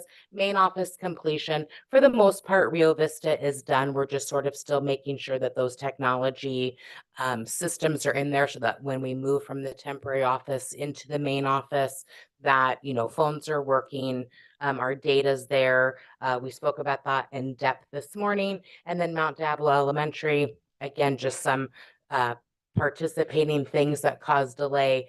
We had some structural change that we found unexpectedly when we, you know, demoed the space. And we had a little bit of a longer delay on that acceptance from DSA. We couldn't move forward. And so we sort of put a plan in place to have a temporary office. But again, that just affects the community, what they're used to showing up on the first day of school. And so we're working closely. We should have them moved in next weekend. And some of that was, we probably could do like a midweek move, but it just doesn't seem concise for being able to be there for students. So we'll do it over the weekend. And then of course, punch work, touch up work. We want to be able to get that feedback from staff, like what did we miss? What do we need to think about going forward? Yes, the contractor has it. They came in overnight and they scuffed up something, you know, we'll take care of all of those things, but really just that follow up with staff. We were not able to do what we had intended at the beginning of the project because of timelines. One of the things we had to do was order all of our mechanical equipment very early, district owned, district provided, contractor installed. We had a piece of HVAC, the actual rooftop unit for Rio Vista Elementary School. We were so excited to air condition these MUs, and the piece of equipment literally arrived on Friday. We got it up on the roof on Saturday, and it's all in progress of, you know, being finalized. I don't think the controls are quite there, but we, the district, ordered that months in advance so that would be here for the contractors. Unfortunately, it just wasn't, just one of those delays. We had some labor delays and just manufacturing delays. So we're really looking at that, gathering our information, working with our PLA consultant. So it's just to reevaluate so that we're more successful in phase two, really just learning what we did wrong, what we could have done better, I guess is a better way to say it. And then, you know, just be successful in phase two. District-wide HVAC controls and the maintenance HVAC replacement. So this is a completely different project that we've been going on. We're about 1.5 years into a 2-year project. And so overall, you know, we did the LED lighting, which we've shared lots and lots of information about. This portion of the campus talks about that centralized control as well as the maintenance.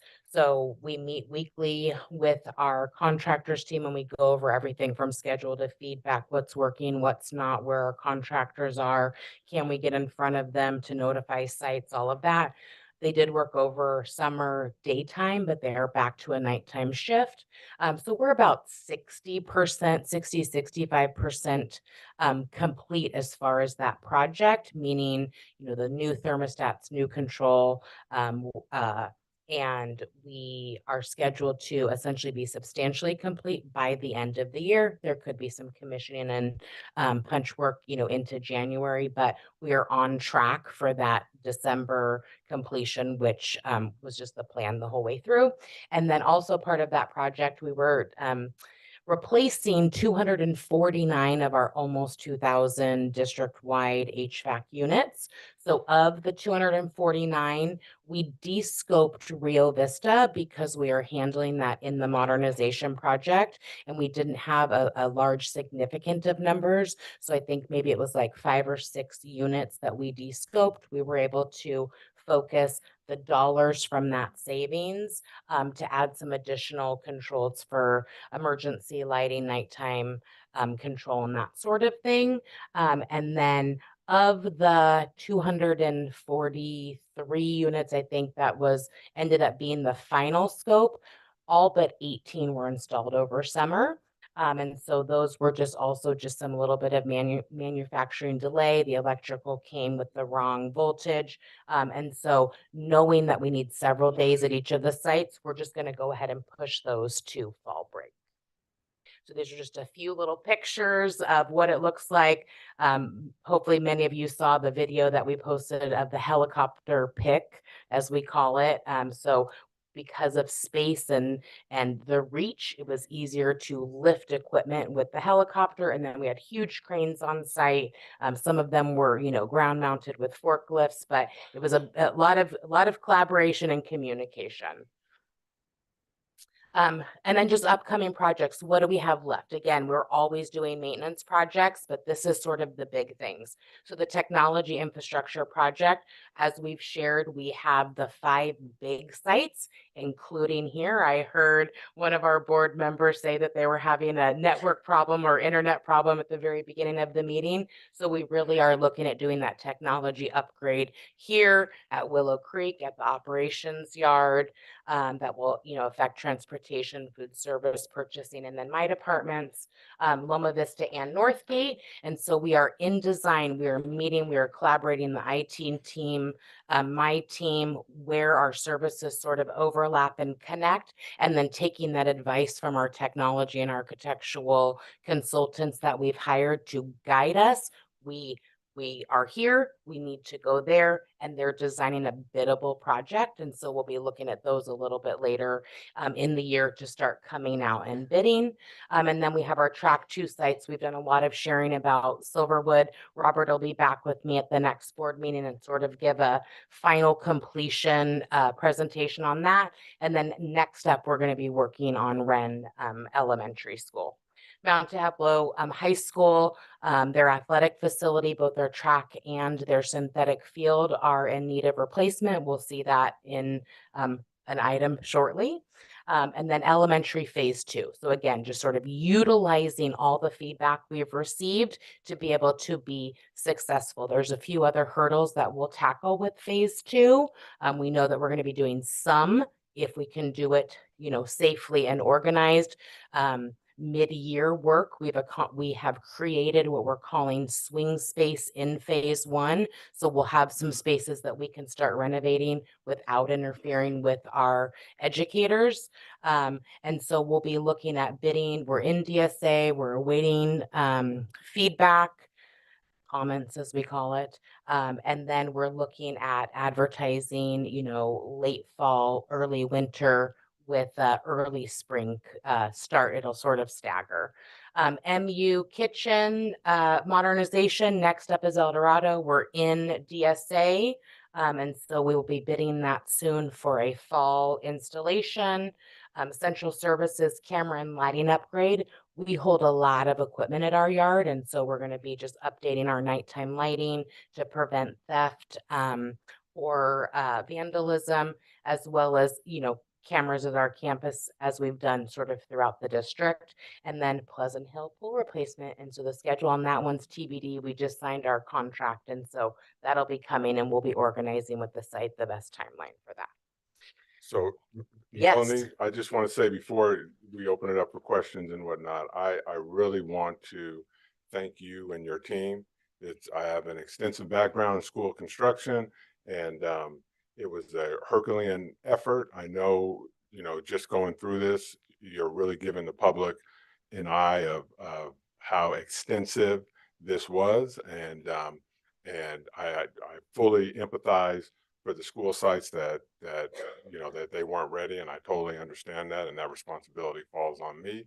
But this is a lot, and your team really stepped up and pulled this off, and there has not been lots of construction in the Mount Diablo district for some time. So I understand we are all educators in this process, and so we learn as we go through things. And I know you've learned a great deal, but your leadership in this is commendable. And I know that not everyone is always happy, and I know that's that's part of the job, and I know you take that personally. And but I really want to acknowledge the work that was done, and the work that still needs to be done. So I'm sure the board has questions for you, I but appreciate that. hearing from me, I'm telling you, thank you for all you did, and at least having the vision to think that in Mount Diablo that we can update our schools that have been here since the 40s and 50s and 60s. So thank you. I appreciate that. Thank you, Dr. Clark. think the fifties. Don't date me. They started in the fifties. I have a quick question. Very impressive list, but I know in past years we've talked about the baseball field at Mount Diablo High School. So is that in the queue somewhere as we move forward? So we desperately in the future need a new facilities bond. The modernizations that we're doing in these phases in our technology infrastructure will pretty much spend out the rest of Measure J probably within the early, we'll say to the mid to late 25. Big construction will be, within the next calendar year.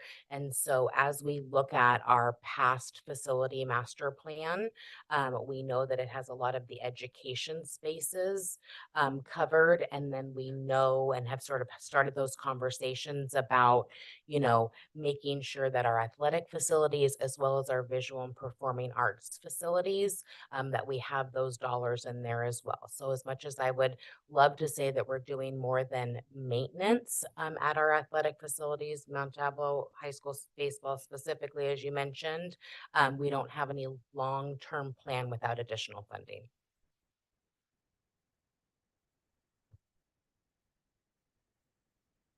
So I appreciate all the work. My husband has been in construction, so we've had enormous projects that he's had to work on. It's a difficult undertaking. And it takes us, I'm sure you've had a few sleepless nights and have been walking the plank as well. The one thing I heard, you heard the comments tonight from our employees about their classrooms. The one thing that concerned me in particular was finding cigarette butts in the classrooms the next morning or over the summer.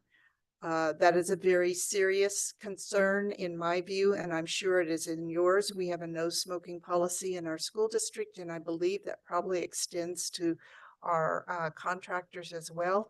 So would you kindly address our contractors and remind them of that, because it's important for us. Absolutely. Thank you.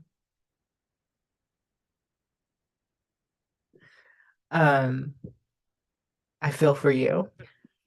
And so I echo everything that Dr. Clark said, because what I want to acknowledge is you obviously know how hard it's been for the school sites, for the teachers, and for their classrooms. And so I really appreciate that you acknowledge that from the front. And I don't feel like you're diminishing any of their concerns. And I think that's really important that that they feel heard and are heard, and that all of these lessons, like it's great to be first and it sucks to be first. And so that all of these lessons, opportunities for improvement are in place by fall winter for phase 2. Are there, on top of the cigarette butts, there were other things? I'm wondering, there were so many, but wires, la-di-da, fire alarms, screws, what should we be concerned about, and how are we moving forward to making sure that our students and staff are safe at school? Sure. Just so everyone knows, I was sitting in the back row listening to our staff members. Some of I've already spoken to out at the school sites, and some recognized, but haven't spoken with. And so I wrote down all their information that they shared. Some of the items I was texting my project manager just right there in the moment, like, what's happening, what's going on. We have a safety meeting every day. Was in the mornings, now it's in the afternoon. So just addressing this with our general contractor. Things sometimes happen. I think the biggest thing that would be the concern is, like, if there was a cigarette butt in the classroom, that's because it came in on somebody's shoe, and that means that it was outside of our classroom, far too close, right? And so we have processes, we have forms that the contractors sign, and we address those things. You have to be off of school property, and I think the campus where this happened is a quieter campus. It's not one where we see some of that like park time activity at night and stuff like that. So, we addressed it very strongly. Fire alarm was another. We had fire watch because the state and the county requires it. As the audibles in some spaces were not working, we have rectified that information. I'm working in communication. Hope he doesn't hate me for saying his name, but Inspector George Wilcox and I have been emailing every day so that he knows as the county inspector that we're following state guidelines. And tomorrow morning, I'll get that final paperwork, release over to him. But so we have that at 2 different schools where a few spaces, but that seems scary. Like, but what happens? Are we going to have a fire? No, it's just a person in place of the audibles in that 1 or 2 spaces. But that is, nerve-wracking to people coming up. Things like electrical wires.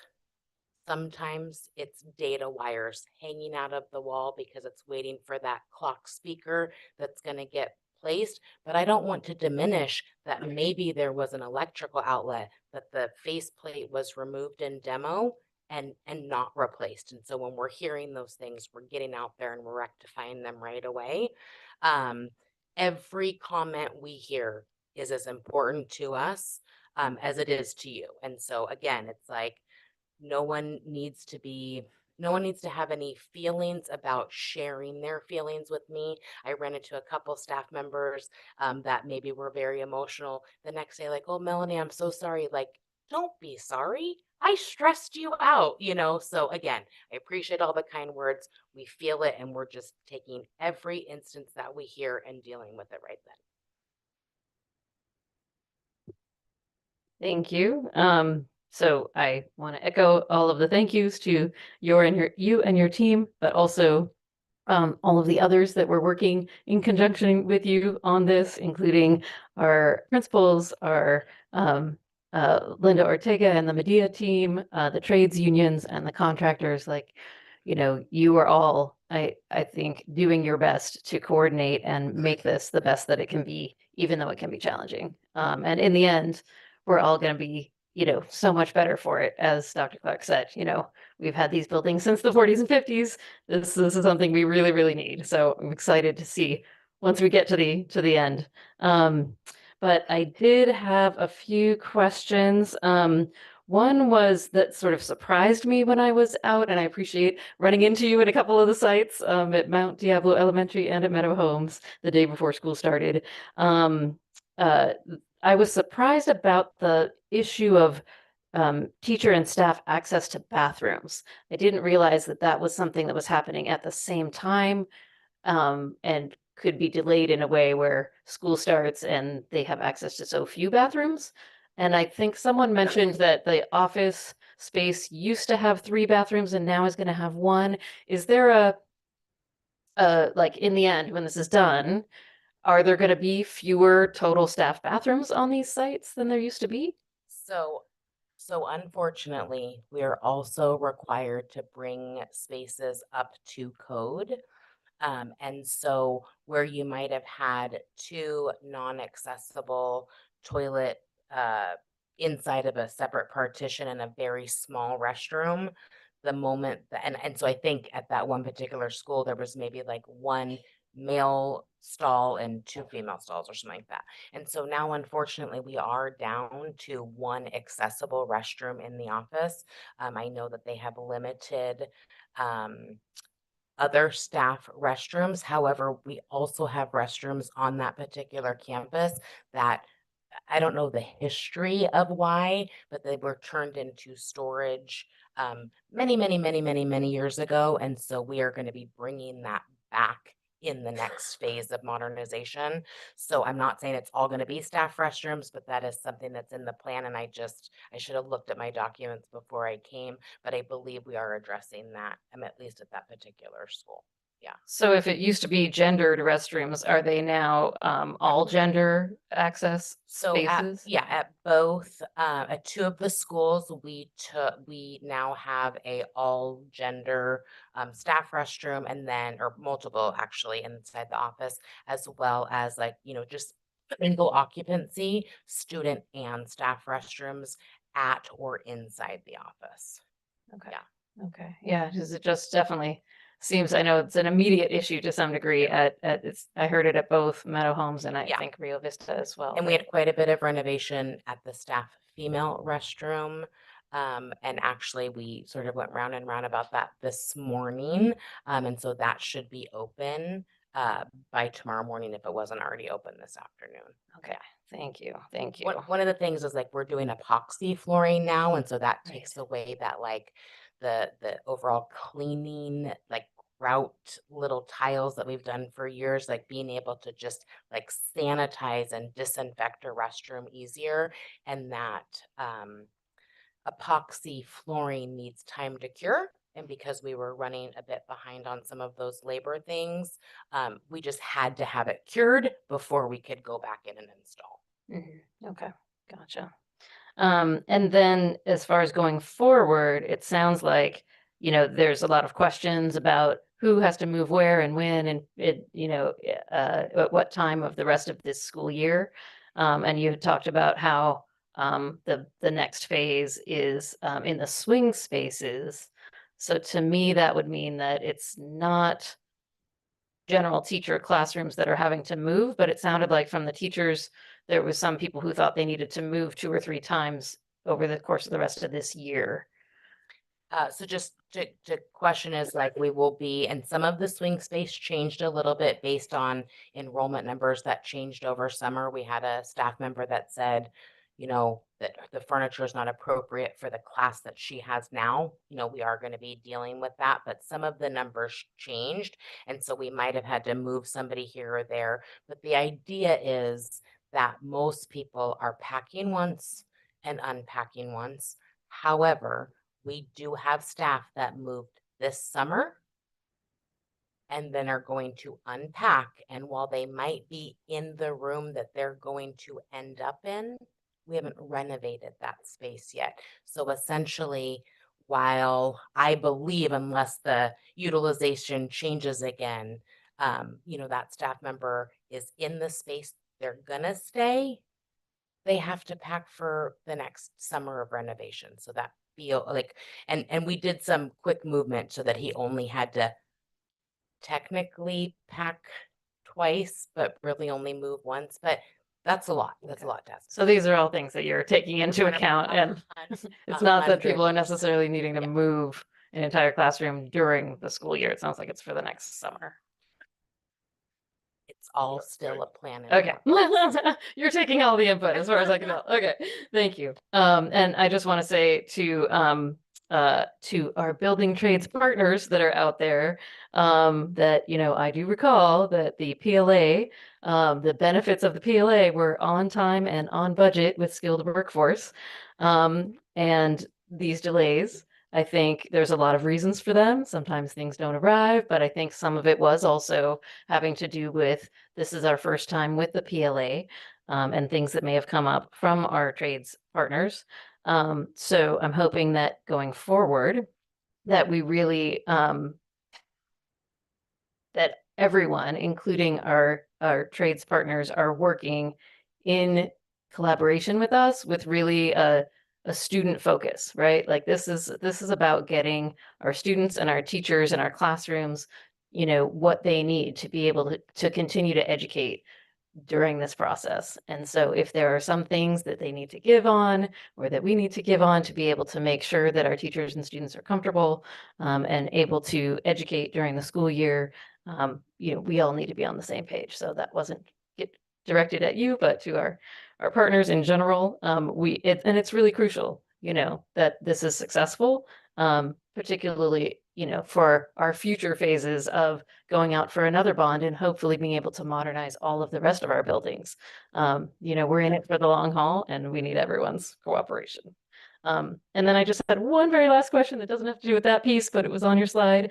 The Mount Diablo High track and field replacement, it said fall 2024. So is that during football season? Where does football play? How's that work? It actually is, and I think in my summary, we looked at sports, what we would be least impactful on. And I will just say that our administration, our coaching staff, as well as our principal at Riverview Middle School have worked out a plan that should this item come, be approved tonight, that we will actually host our home games at Riverview. And so if you guys remember, we recently renovated what? We recently renovated, and so a lot of our, students are from that community, and so they're actually really excited for that. So Hey, nice plan. All right. Thank you so much. That's all for me. Melanie, thank you for everything. All right, thank you. thank you. Yeah.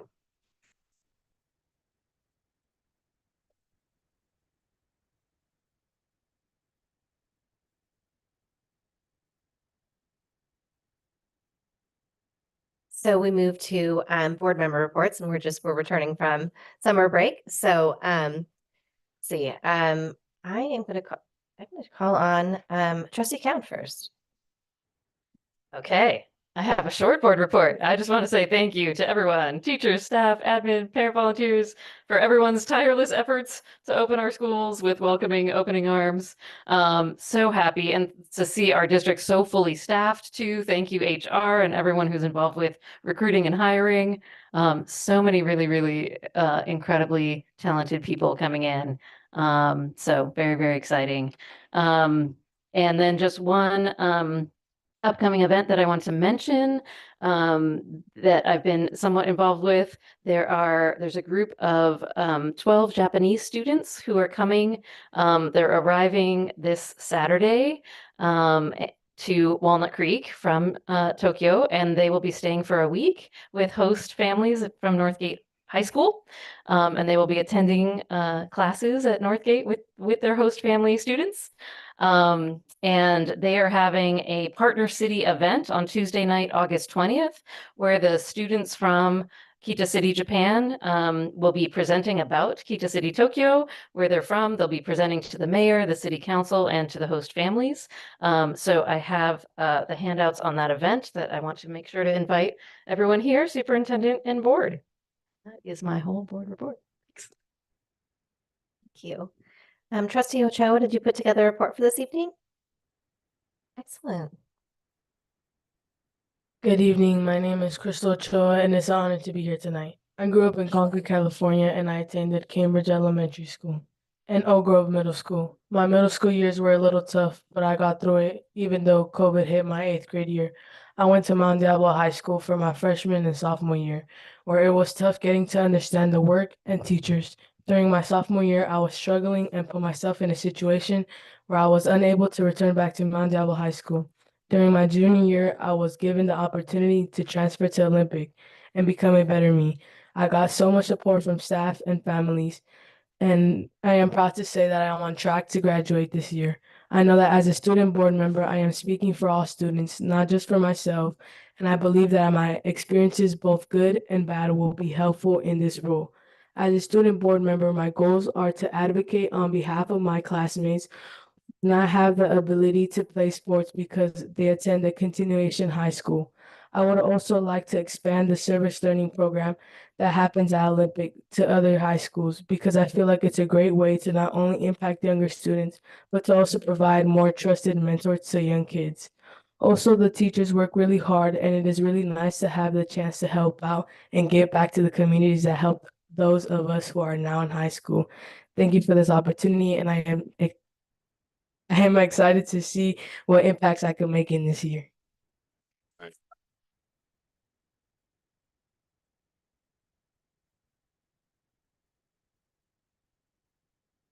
Trustee Nzewi? Trustee Ochoa, I cannot wait to see all that you do and say this year, and I hope you say it all. um, Welcome back to school. The summer was too short. I feel like a kid. It's like, man, we're back already. But welcome back, and like despite all these bumps and bruises, at least there's literally not any bumps and bruises. So it seems that across the district, it was a really successful first week of school. And I am happy to see you all, and I'm happy, appreciative to my community that our I filed papers for reelection and I was uncontested. So you're stuck with me for 4 more years. Thank you.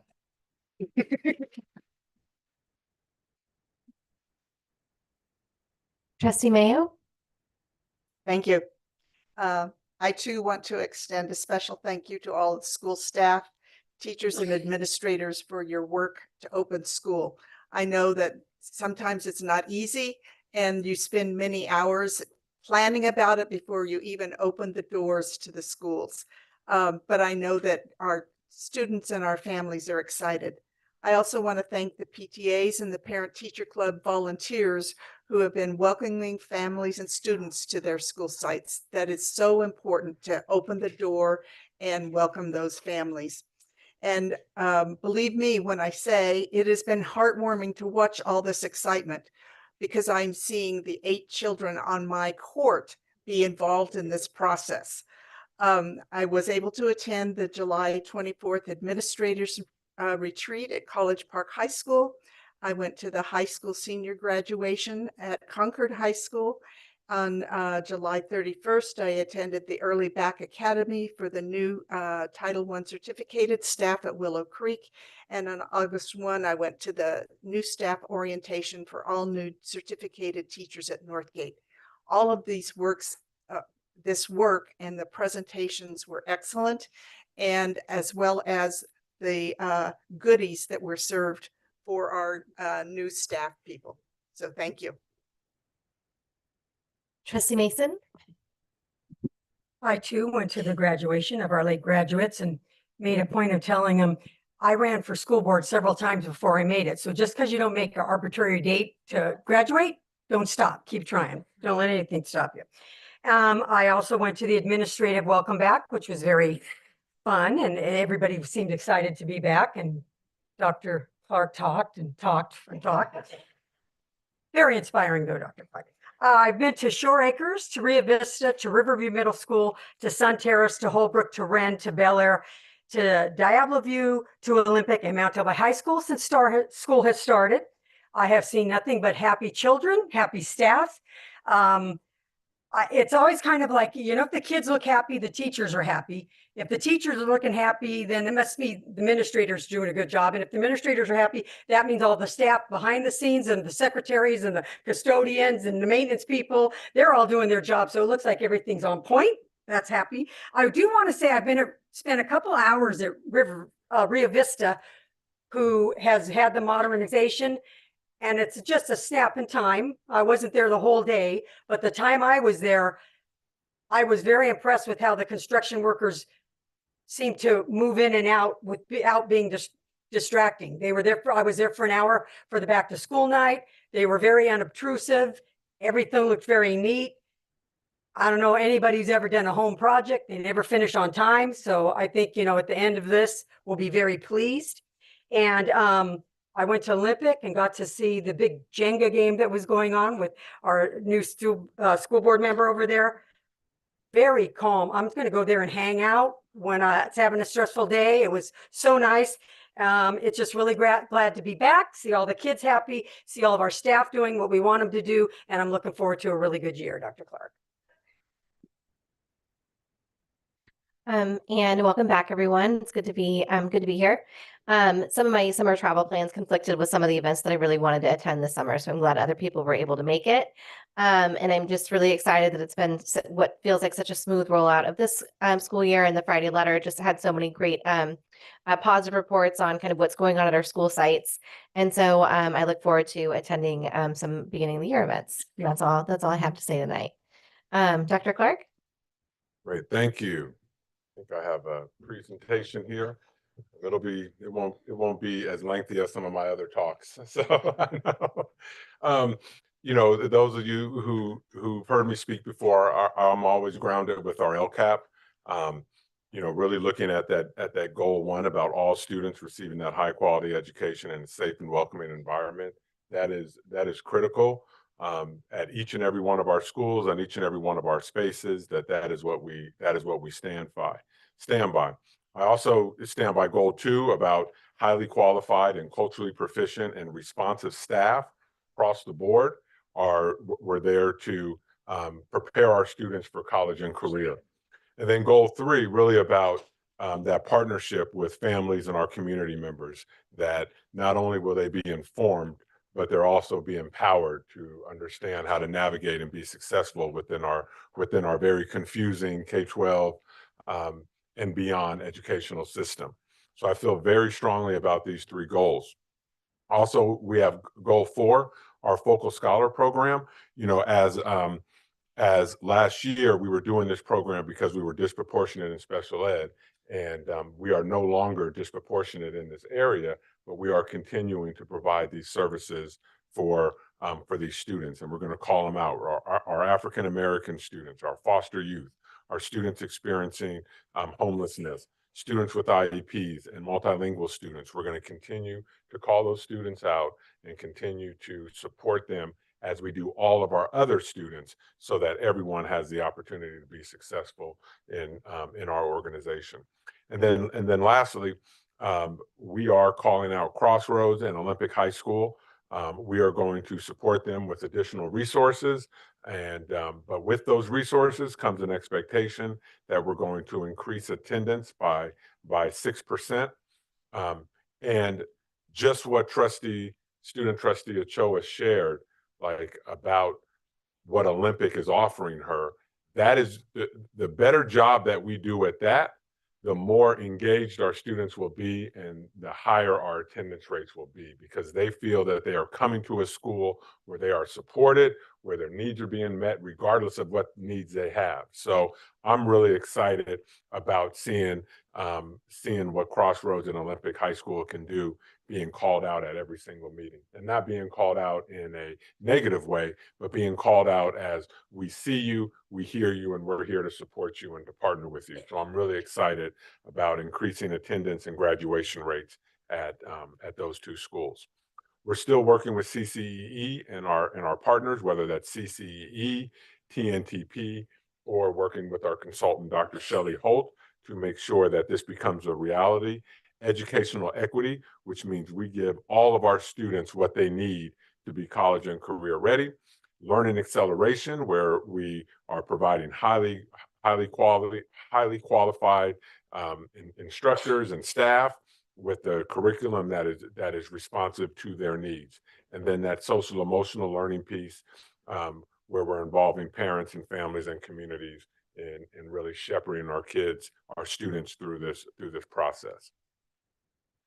So I want, first and foremost, I want to welcome all of our students, our 29,000 strong. You know, these are our little ones, and just, you know, warms your heart to be able to see them on the first day of school. You know, I speak over and over and over about this being the greatest profession that's out there, and this is one of the reasons why. I got full attention there in that line there, right? Right?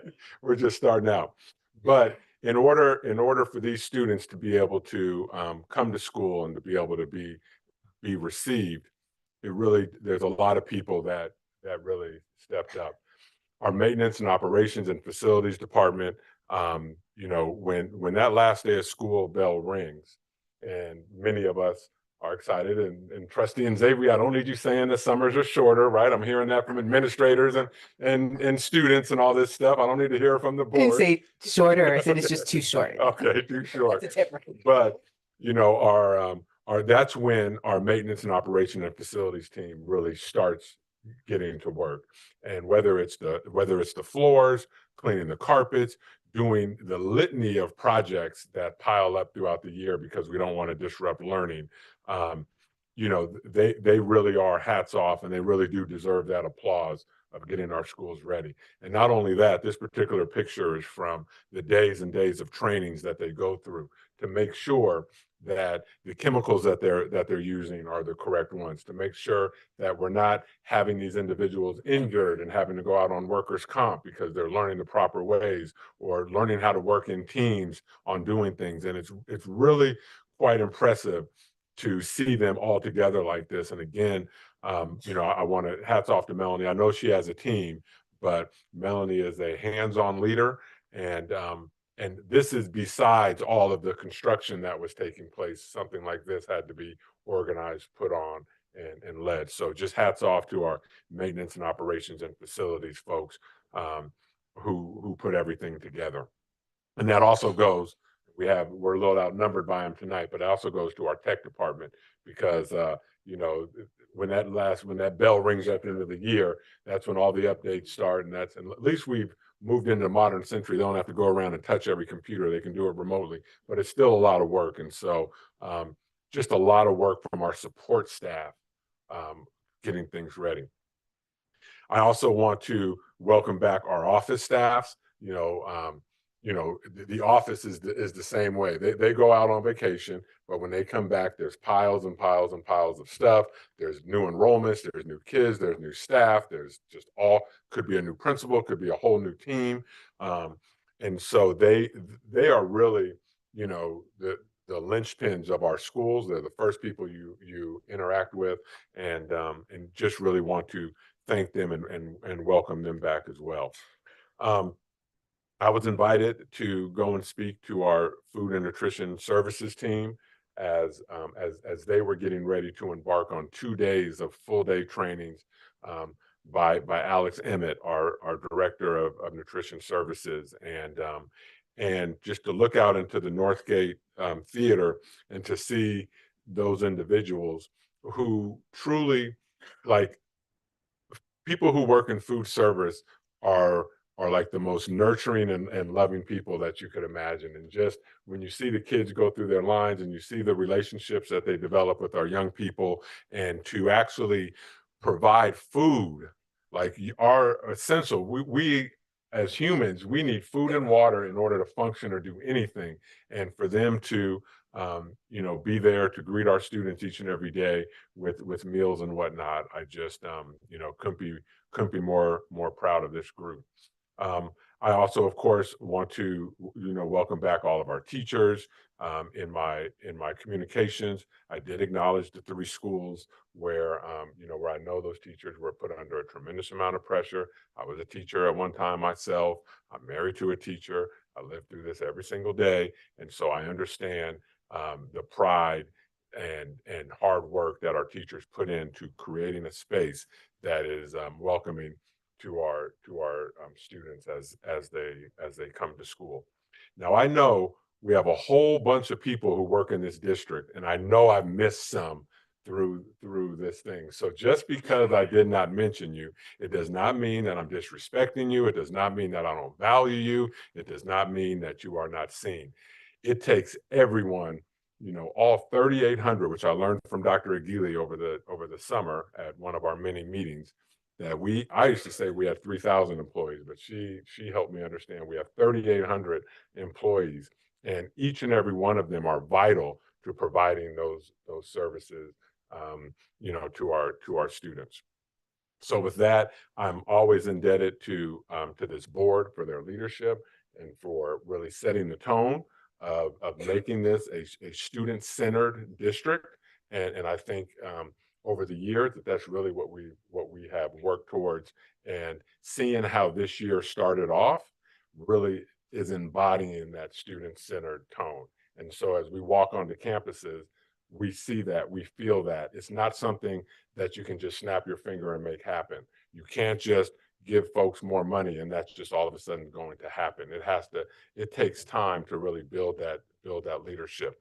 I'm thrilled that Linda Ortega is the Medea president. I look forward to working side by side with her. She is going to advocate like heck for her members, but she's going to do it in a way that is respectful and is collaborative, and that is something that I am really looking forward to. Any start of school, as a superintendent, I get to walk around and I get to visit schools and I get to do things. But with this year, I didn't get a chance to get out to every school. So I know the Olympic team left, but they didn't know I was going to highlight just some of the things that that they're doing.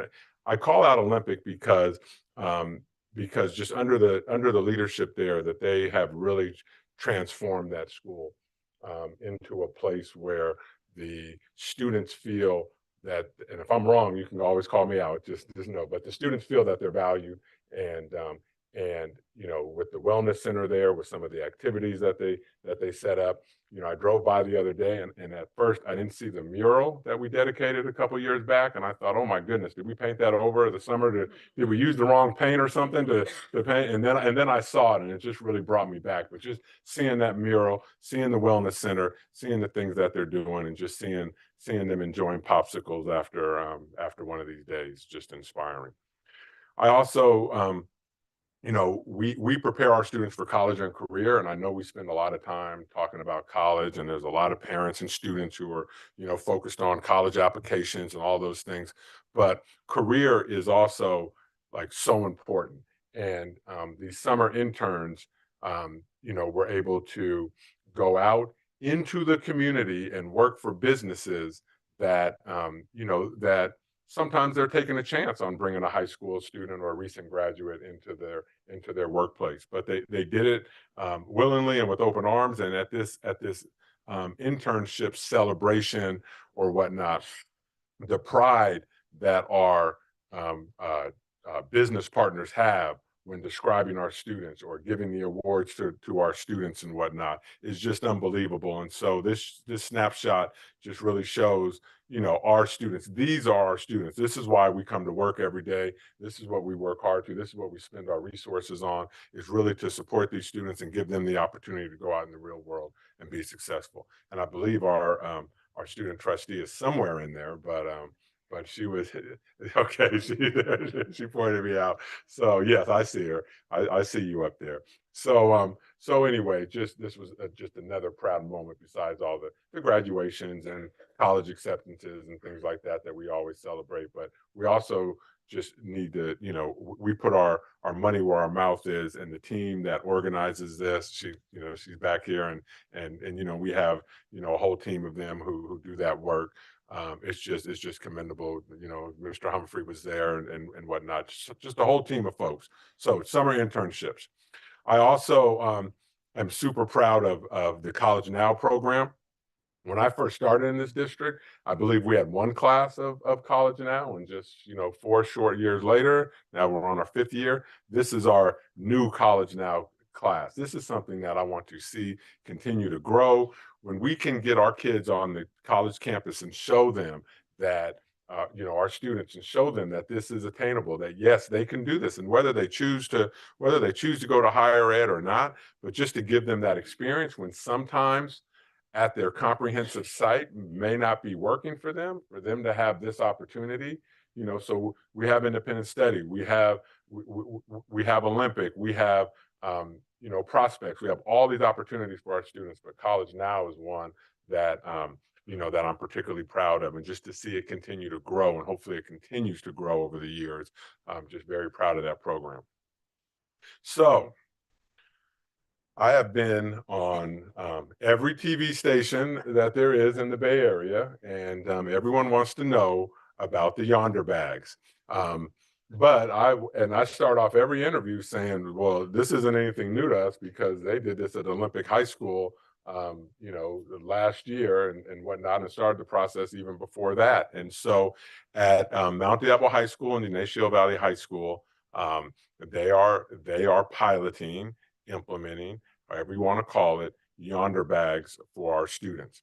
And also, when I'm called into these interviews, they usually will start off with, we understand Mount Diablo is cracking down on cell phones, and cell phones have gotten out of control. That's not why we're doing this. We are doing this because we want to create a culture on our campuses where students can actually smell the roses while they're going through a very, very important developmental experience called high school. And if our students spend that time with their faces buried in their phones, texting, on, you know, online, on TikTok, on whatever, then they are going to miss out on the friendships, on the extracurricular activities, and more importantly, on the instruction that's taking place in their classrooms. So we have implemented this Yonder Bag program at these 2 schools. And, you know, what I don't want this to become is some punitive thing where teachers and admin are spending their days chasing kids around about using their cell phones and suspending kids and things like that. That's not what we're doing this. So far, 4 or 5 days into it, it's getting positive results. The vice principal from Mount Diablo High School was on the news. She said that there were students at Mount Diablo High School, this is her quote, at lunchtime jumping rope. Okay. She said, this is her words, that teachers had said that their classes had not been this engaged since they could ever remember. And so again, I know that's one person's opinion. The students who they've interviewed for these, on these, I'm always like waiting to hear what they're going to say. And sometimes they say, I was a little skeptical and yeah, I wish I had my phone, but it really is working out. And that's what our students said at Mount Diablo have been on the news. We had a student from Olympic on the news the other night, and that student said the same thing. So the way the program works is every student gets a bag, just like a textbook. That bag is yours. When you show up to school, you take your phone, you turn it off or whatever, and you put it in the bag, and then you run it through a magnet that locks it. You keep the bag with you throughout the day, and then at the end of the day, as you're leaving, you then run it through the magnet and it unlocks it. Parents say their number one concern, or at least parents are 50-50 on this. A lot of parents are like, this is great. A lot of parents are, I want to be able to contact my kid, or I need, in case there's an emergency. If there's an emergency, every teacher in every classroom and in the office, we have the magnetic things to unlock. So if we were to lock down in a class, then we would unlock the students' cell phones in those classes. If we needed to evacuate, then as we're evacuating the classroom, we could unlock the cell phones as they're doing that. So that takes care of that. Now, it's at Mount Diablo High School and YV High School. And I hear from people, well, why is this just at the schools that are high minority or whatnot? Is this some sort of punishment for that? I've told my principals that if they want to implement this program, they have to start the previous year before doing it. Mount Diablo High and YV got on board early. They wanted to do it, but I will tell you, College Park wanted to do it, Northgate wanted to do it, and Concord High wanted to do it. So they know now if they want to implement this program next year, they have to start having the conversations around January, February. And if they do that, then it will be at all of our high schools. Once we go through this and work out the kinks, we'll decide whether or not we want to make a district policy and bring something to the board. There's lots of talk on the national level, and there's, Newsom put a letter out yesterday. Tony Thurman put a letter out yesterday urging us to ban phones, right? And so I think this is a more humane way than just banning phones and just say they can't be at school. So this is, this is our Yonder Bag program. That's what the magnet looks like. So it's very simple. It's not a very complicated situation. And so that's the Yonder Bag. And I was invited to be on the news show tonight at 7 p.m., but I told them that my day job, cut in. So that's our Yonder Bag program. Again, Dr. McCain and our principal at YV High School, they definitely, and the staff there, I mean, I got, Debbie Hickey's here right now. I could, bring her up here for 20 minutes talking about it, but I'm not going to put her on the spot like that. So we're trying to get out of here early tonight, Debbie. Okay. So I know. So she could talk about, I don't even need to pre-tech talk to her. I can just know she works in a high school office, and I'm sure that this program is positively impacting what's going on over there at Mount Diablo High School. So we will bring them in. We'll bring those administrators in at some point this year so they can give full reports. We'll bring students in so you guys can hear from the students, and we'll go from there. But expect Yonder Bags to show up if the company doesn't sell out or something, if they make this a mandate. So that's really my report. Couple things I just wanted to touch on is number one, we had a teacher here earlier talking about the Williams. I want to remind the board, Williams is about textbooks, not workbooks. So again, the schools will get their workbooks and whatnot, but Williams is textbooks. So I want to be, workbooks are supplemental. We don't even Like we choose to buy workbooks. It's not a requirement. The other thing I just want to say, I operate from a space that everyone has good intentions.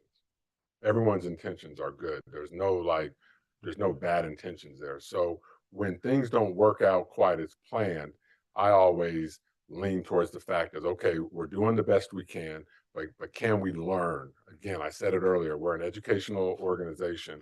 We should be all about learning. And so, so I want to thank individuals who maybe have some air conditioning challenges, right? I mean, we learned, Melanie said we have 2,000 air conditioning units in the district. We replaced 249 this summer.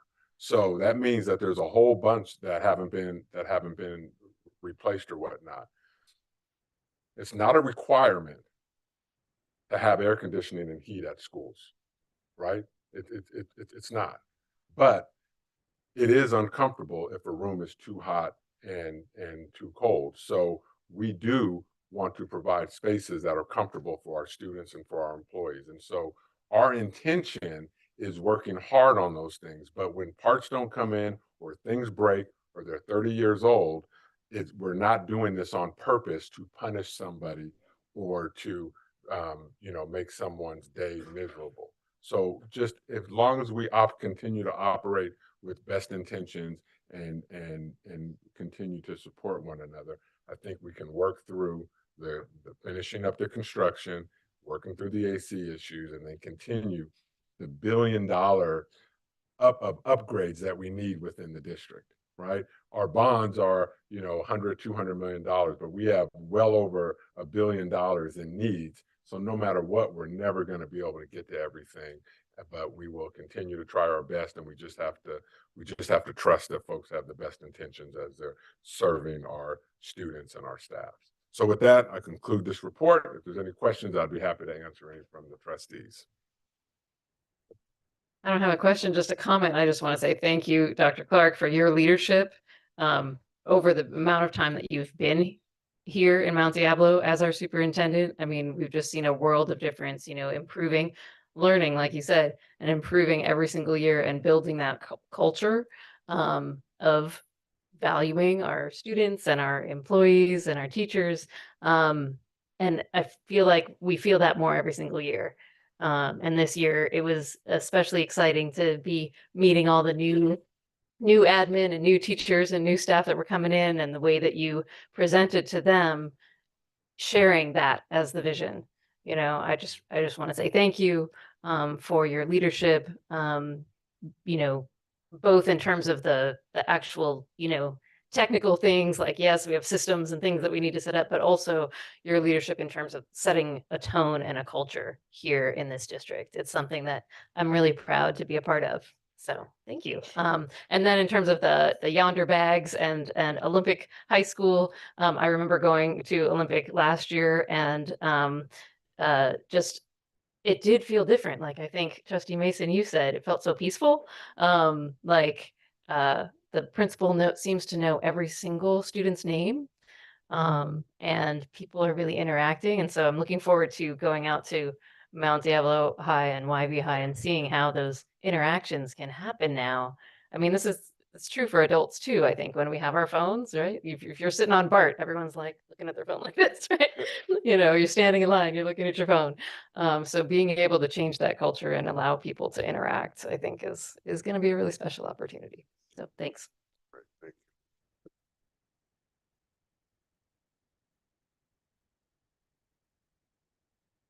Okay, so that moves us to the consent agenda.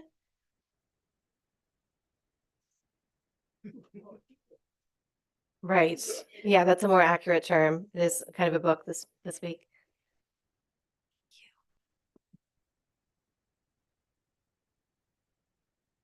Looks like we have some public comment.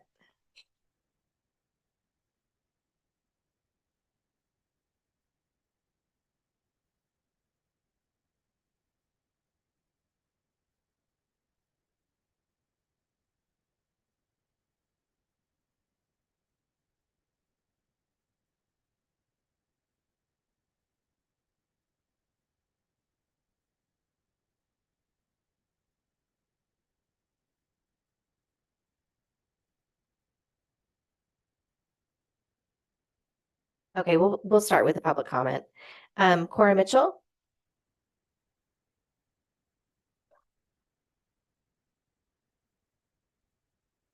Hello again. As you noted, this is quite a large consent agenda tonight, and I am curious if anybody totaled up the amount of tax dollars that are being approved in this one item without a truly transparent public hearing on them. It would be really nice if these items went through a public vetting process, as most of them are supposed to. The three items in particular that I'm interested in is the 1531, 1532, and 1533. Do you want me to sit down and come back, or should I just go? I would like for them to be polled if possible. I don't know if that needs a procedurally what you guys have to do for that. Right, I'd like to speak on each one of them individually. Well, you can make that comment. Okay, and then can I speak on 1531, 32, and 33 individually as well? Okay. So in regard, these are the contracts for the vendors that are to be replacing CARES. Each three of them are somewhat unique in their own characteristics. And again, none of these went through a public vetting process. And so the public was not able to weigh in on any of these services. They had no understanding or knowledge that this was happening, other than the fact that it may have appeared on a consent agenda at one point in time. But again, it's been made clear that these meetings are for you, not for the public. So this really isn't a form of communication with families. In regards to the YMCA, just speaking for my site in particular, we have a very diverse group of families that we serve. There are people who are Hindu and Muslim, and this is a Christian-based organization that people have had some concerns about. It's kind of in their general umbrella of their viewpoint, and I just wanted to bring that to your attention. The other concerns that I have in regards to, well, I guess this is more general. The last organization is not one that the district is familiar with, and so I'm just curious if there was an RFP that was put forth really for any of these, what type of sourcing there was for vendors to provide these services, and the criteria under which these ones were selected. I'm also curious about how long the district has known that this was in the process. I realize that there was probably some concern about scaring families, but now it's happened and we're up against a 2-week time frame that has really intensified the stress level for them. I asked about the RFP process. What is the plan if the staffing cannot be staffed in time? 2 weeks is not a lot of time to recruit, interview, provide offer letters, wait for an acceptance, do a proper background check, training. We're looking at literally 2 weeks.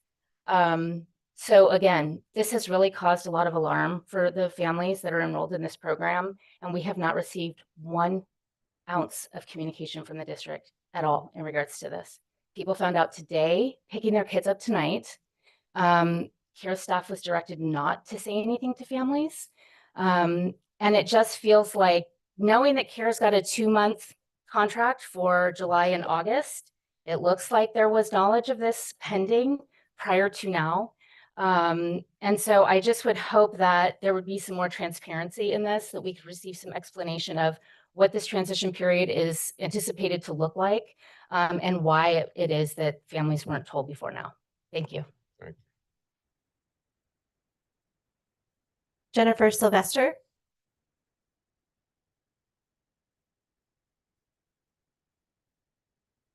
I apologize, I have no voice, so thank you for the microphone. I also wanted to speak on item 15.31 regarding the CARES contract. I was very disappointed to learn that our care staff, whom the families love, only found out on Friday that they needed to reapply for their positions now with a new agency. It's disheartening to me that you've got a lot of younger kids that are in those positions, and what a scary place to be in. So that was one part. I'm sorry. And I would like to echo her statements as well. The families have no idea. I note that this signed contract with YMCA actually ends on June 30th. Well, CARES usually provides 4 weeks Is that going to continue for next year for summer? Is that not going to be an option? When are the families going to know? It's disheartening, but not surprising for me that the district has failed to tell the families again what's going on. That was kind of it. Thank you. Thank you.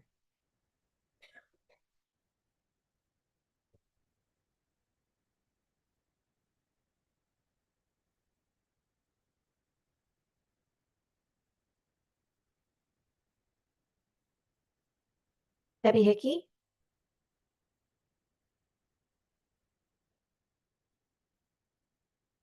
Good evening, Madam President, board members, Dr. Clark, and student board member. Congratulations. It's great, Crystal.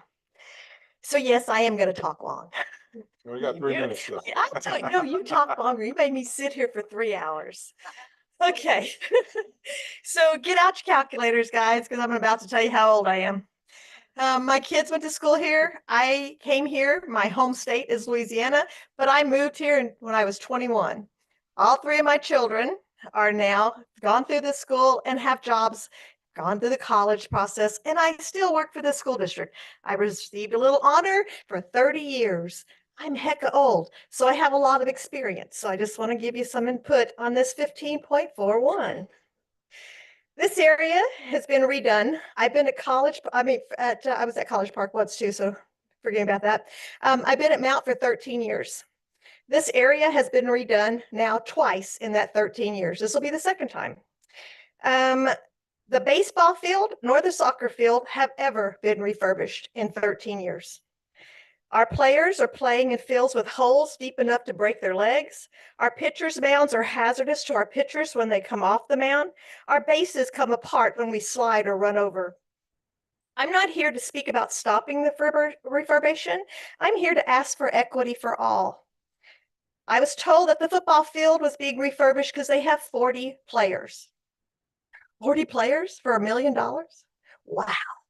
I have 18 players on the baseball team that I have started this year. 18 are the most amount of players for baseball in the 13 years that I've been there.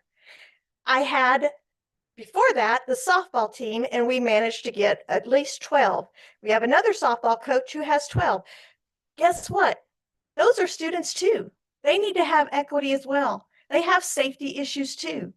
Just because football brings in the money doesn't mean if you didn't repair our fields for baseball or softball, we couldn't bring in the money also. Our fields need to be just as important as a football field. Do you think that the sports players are not important? All students should be playing on safe fields.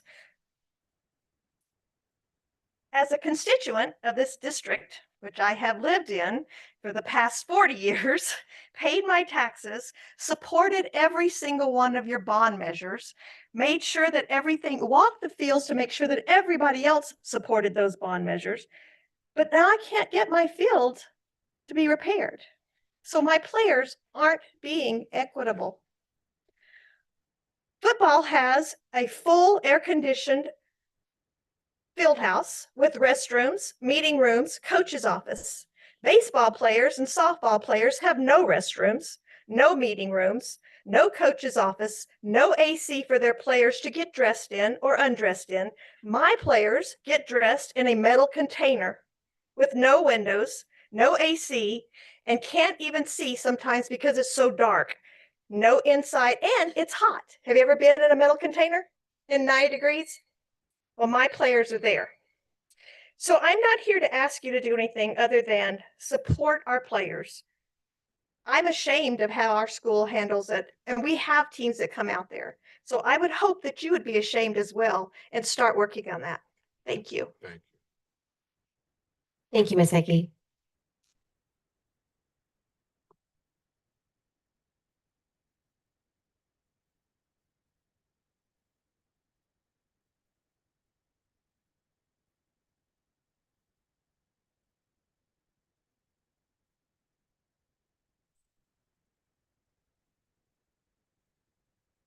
Linda R. Rainey? Okay. Thank you. Good job, Trustee Mayo.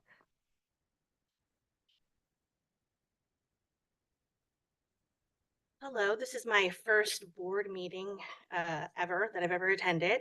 I'm coming here because I am a parent at Silverwood Elementary, and I am affected by the change of hands with the CARES program. I'm very disappointed in how it's been handled. Um, I'm also very involved in the PTA. I have an ear in like a lot of things that's going on the campus. We had no clue this was happening. I have families contacting me like, what are we doing? How are we gonna support this? I have no idea. Very disappointed. Um,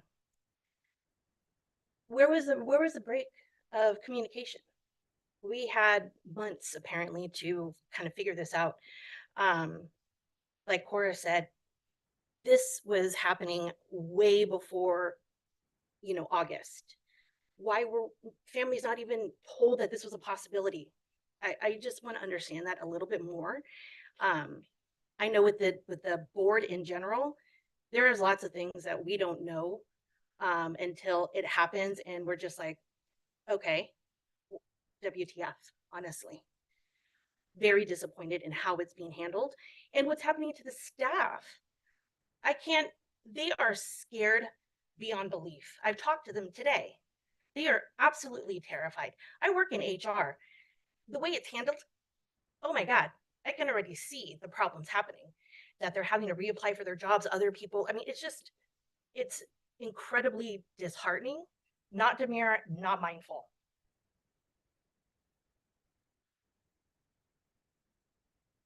All right, thank you. Okay, so I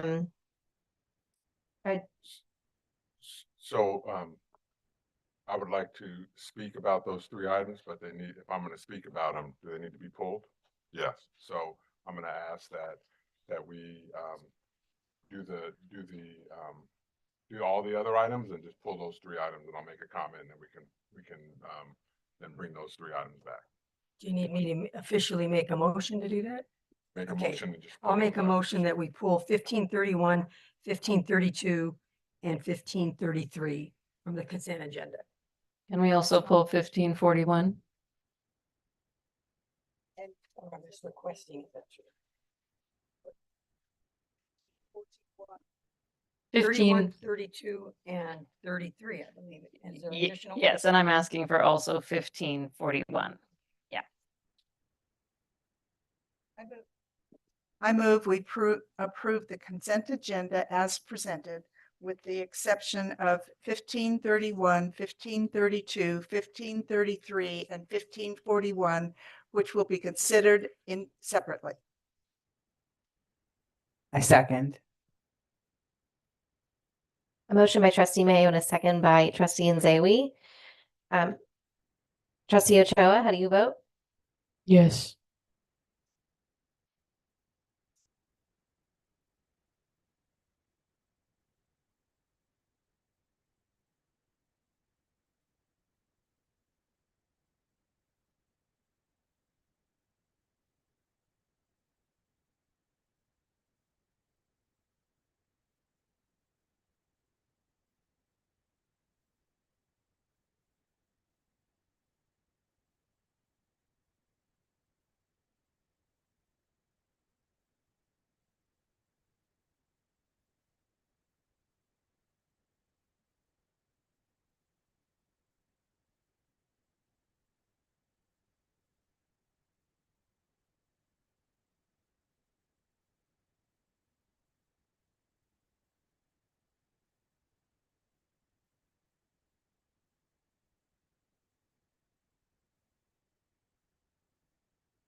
That motion passes 5-0 with concurrence from our student board member. Right. So in response to those three items that were pulled, we have a contract with a vendor that expires at the end of the month. And we have three items before you this evening. And so we're not going to comment until those three items go through the process and either they're approved or whatnot. But with that, I'll make the following statement.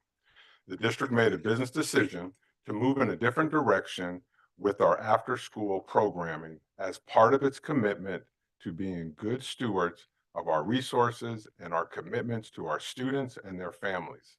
Existing aftercare providers in good standing with the district will have the opportunity to remain in comparable positions even under new management. Every effort will be made to retain the aftercare providers our families have come to trust and rely on.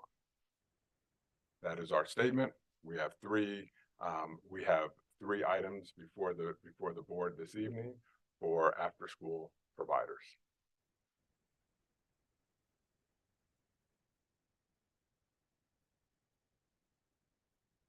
We're doing one at a time. Do we move them three at once or one One on at a one? time. One at a time.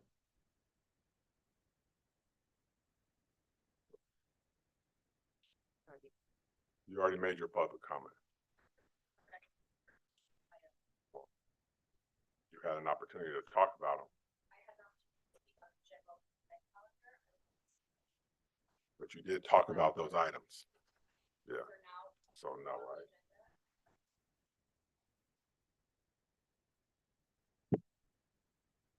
Cora, come on up.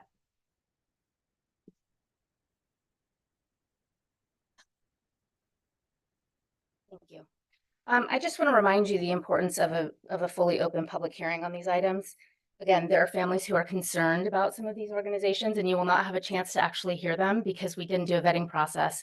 And being that this is such a short time frame, even if they came to you tonight, what could you really do? Nothing. These families would just be stuck with these organizations without ever having an opportunity to tell you how they felt about it.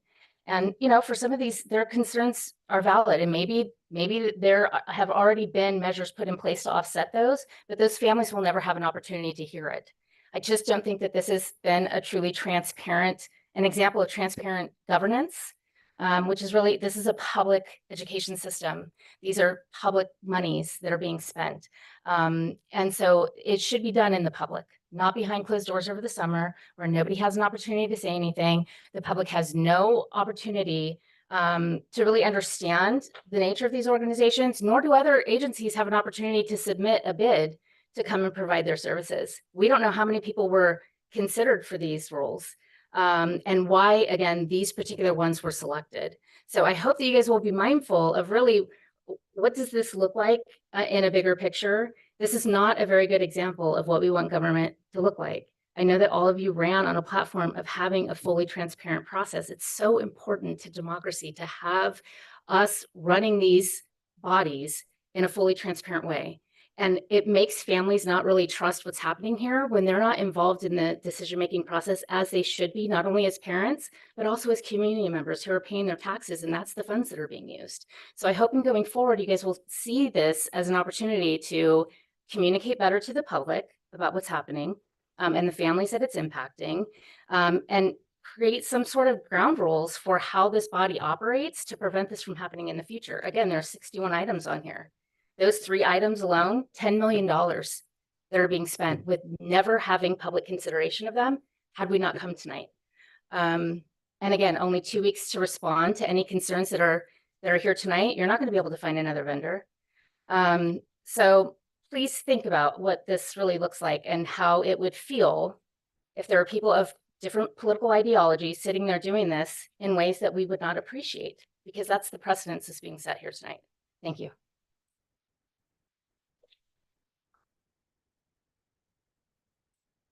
Can I ask a clarifying question? So our option would be then to not approve it and and then parents will have no after school programs and the staff will be out of a job until we figure it out, correct?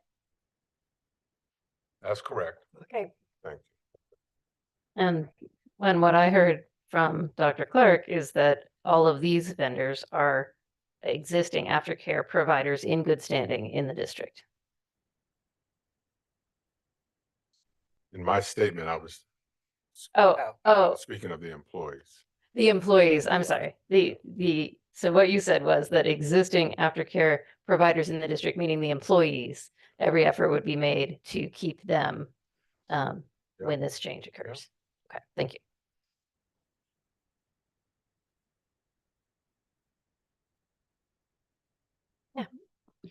So we appreciate your concerns. And there are many challenges around all of this. And I believe that everyone has been wrestling with this because you did notice that, you know, there were comments that this began earlier. I would like to share with you that the term for these contracts is 1 year. So if families have concerns or recommendations about better vendors to bring forward a year from now, you will have that opportunity. As Dr. Clark said, our choice tonight is approve these vendors or there is no day after school program care in the near future. We are working to identify vendors. Okay.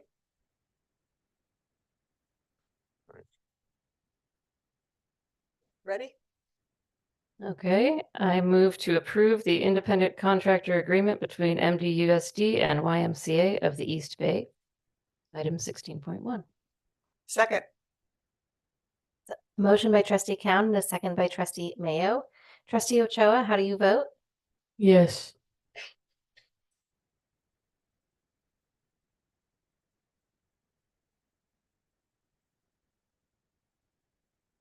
That motion passes 5-0 with concurrence from our student board member. So we move to 15.32. Similar item. Questions or comments from the board? 16.2. Oh, yeah, thank you. 16.32 or 16.2. I move that the board approve the independent service agreement between Mount Diablo Unified School District and Diane Adair for the 24-25 school year. I'll second that.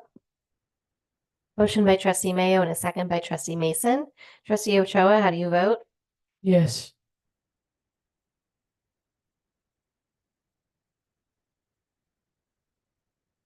The motion passes 5-0 with concurrence from our student board member. So we move to 16.3 now. Yeah. Questions, comments, or a motion? So I'll just make a comment. There was someone said something about an RFP, and so a general position is that is a professional service, so an RFP is not required.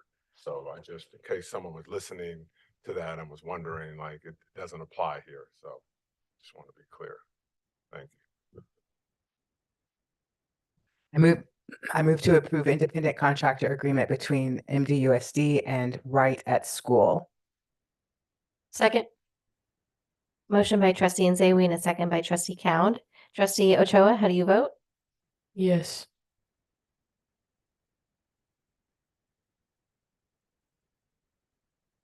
That motion passes 5-0 with concurrence from our student board member. And I just had one clarifying question. When with these contracts and the CARES program as it exists today is free to the families, correct? So just wanted to clarify that moving forward, even though there's different vendors providing it, that for the rest of this school year with these new contracts, it would remain free to families. Is that correct? Thank you.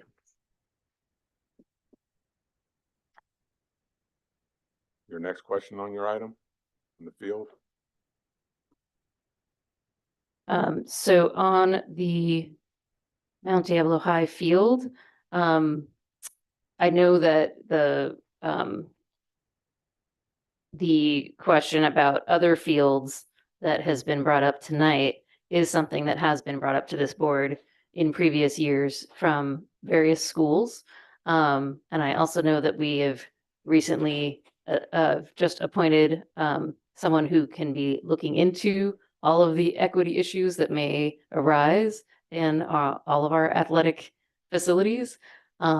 So I'm looking forward to, as we go forward, a comprehensive assessment of, you know, everything that we have to offer in terms of all the different athletics. And I think that's an area of learning for us where, you know, I look forward to the improvements as we go forward, because I do think to Trustee Mason, your point, this is something that's been a concern for some time in Mount Diablo High.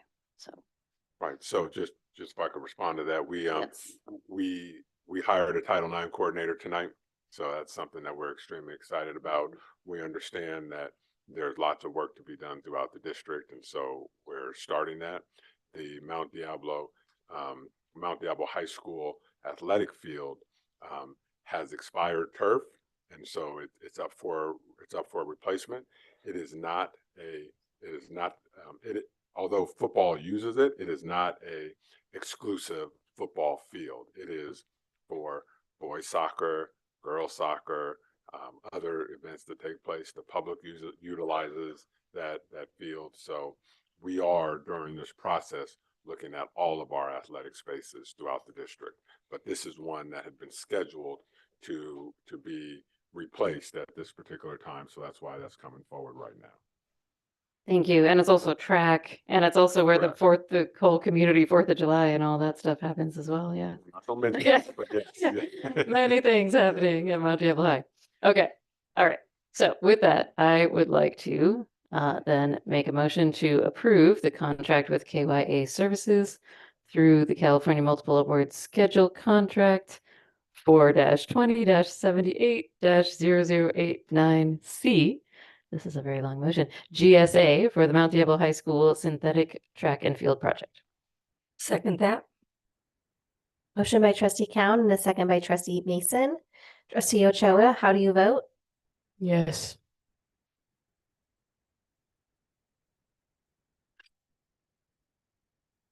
Motion passes 5-0 with concurrence from our student board member.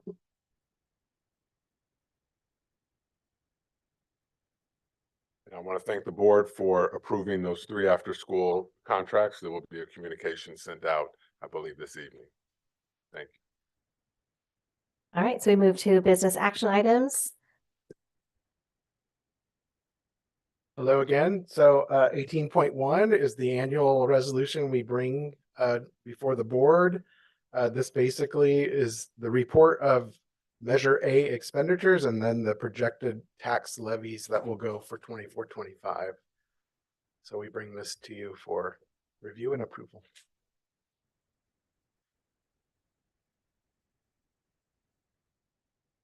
I move to approve the adoption of Resolution 2425-3, approving the Community Facilities District Number 1 Special Tax Levy Report and apportioning this special tax for fiscal year 24-25. Second. Motion by trustee Nzewi and a second by trustee Mayo. Trustee Ochoa, how do you vote? Yes.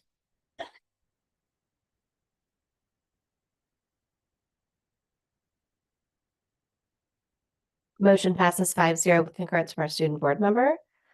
Thank you. We move to 18.2. Do we have someone presenting this item or?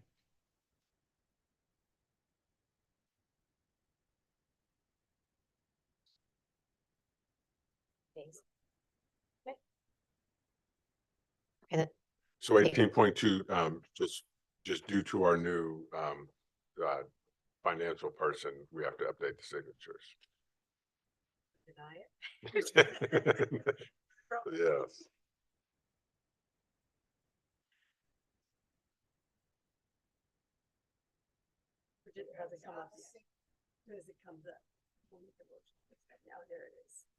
I move to adopt the revised certificate of signatures for August 2024 to December 2024. I'll second that.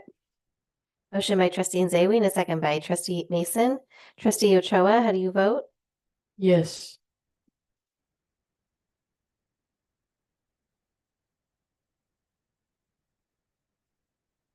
That motion passes 5-0 with concurrence from our student board member. All right, Gustavo, you can start signing checks.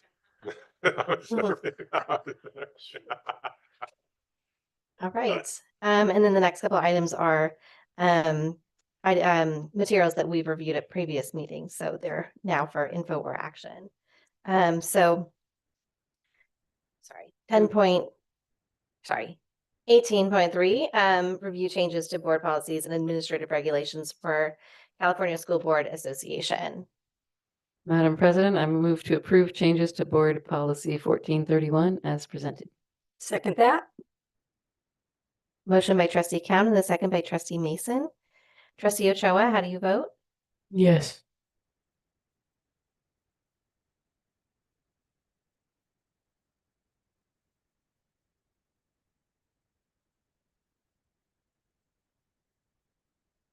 Right, that motion passes 5-0 with concurrence from our student board member.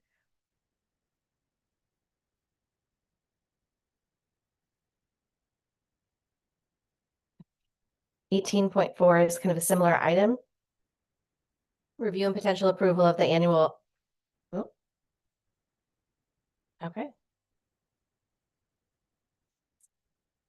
Review changes to board policies and administrative regulations per CSBA. Yeah. Just different items.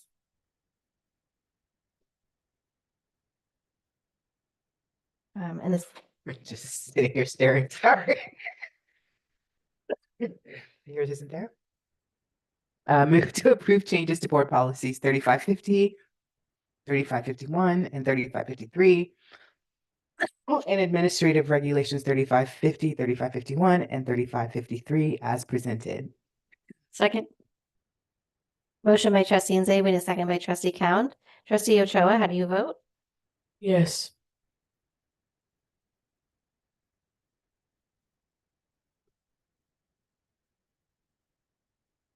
That motion passes 5-0 with concurrence from our student board member. Okay, so then last we move to 18.5, review and potential approval of the annual evaluation of outdated documents to be destroyed. I make a motion to approve the destruction of outdated documents. Do you want to tell us No. something, Mr. Vargas? No, I was just coming up just to present it. I'm good. Okay. I'll second. Motion by trustee Mason and a second by trustee Count. Trustee Ochoa, Yes. how do you vote?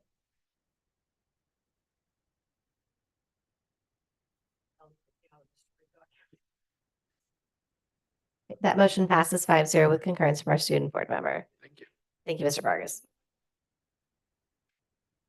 Okay, so we don't need a meeting extension. We don't have any items from closed session carryover. So we can adjourn this meeting. Thank you. Now it's 3 hours, Debbie. Now it's 3. It wasn't 3 hours.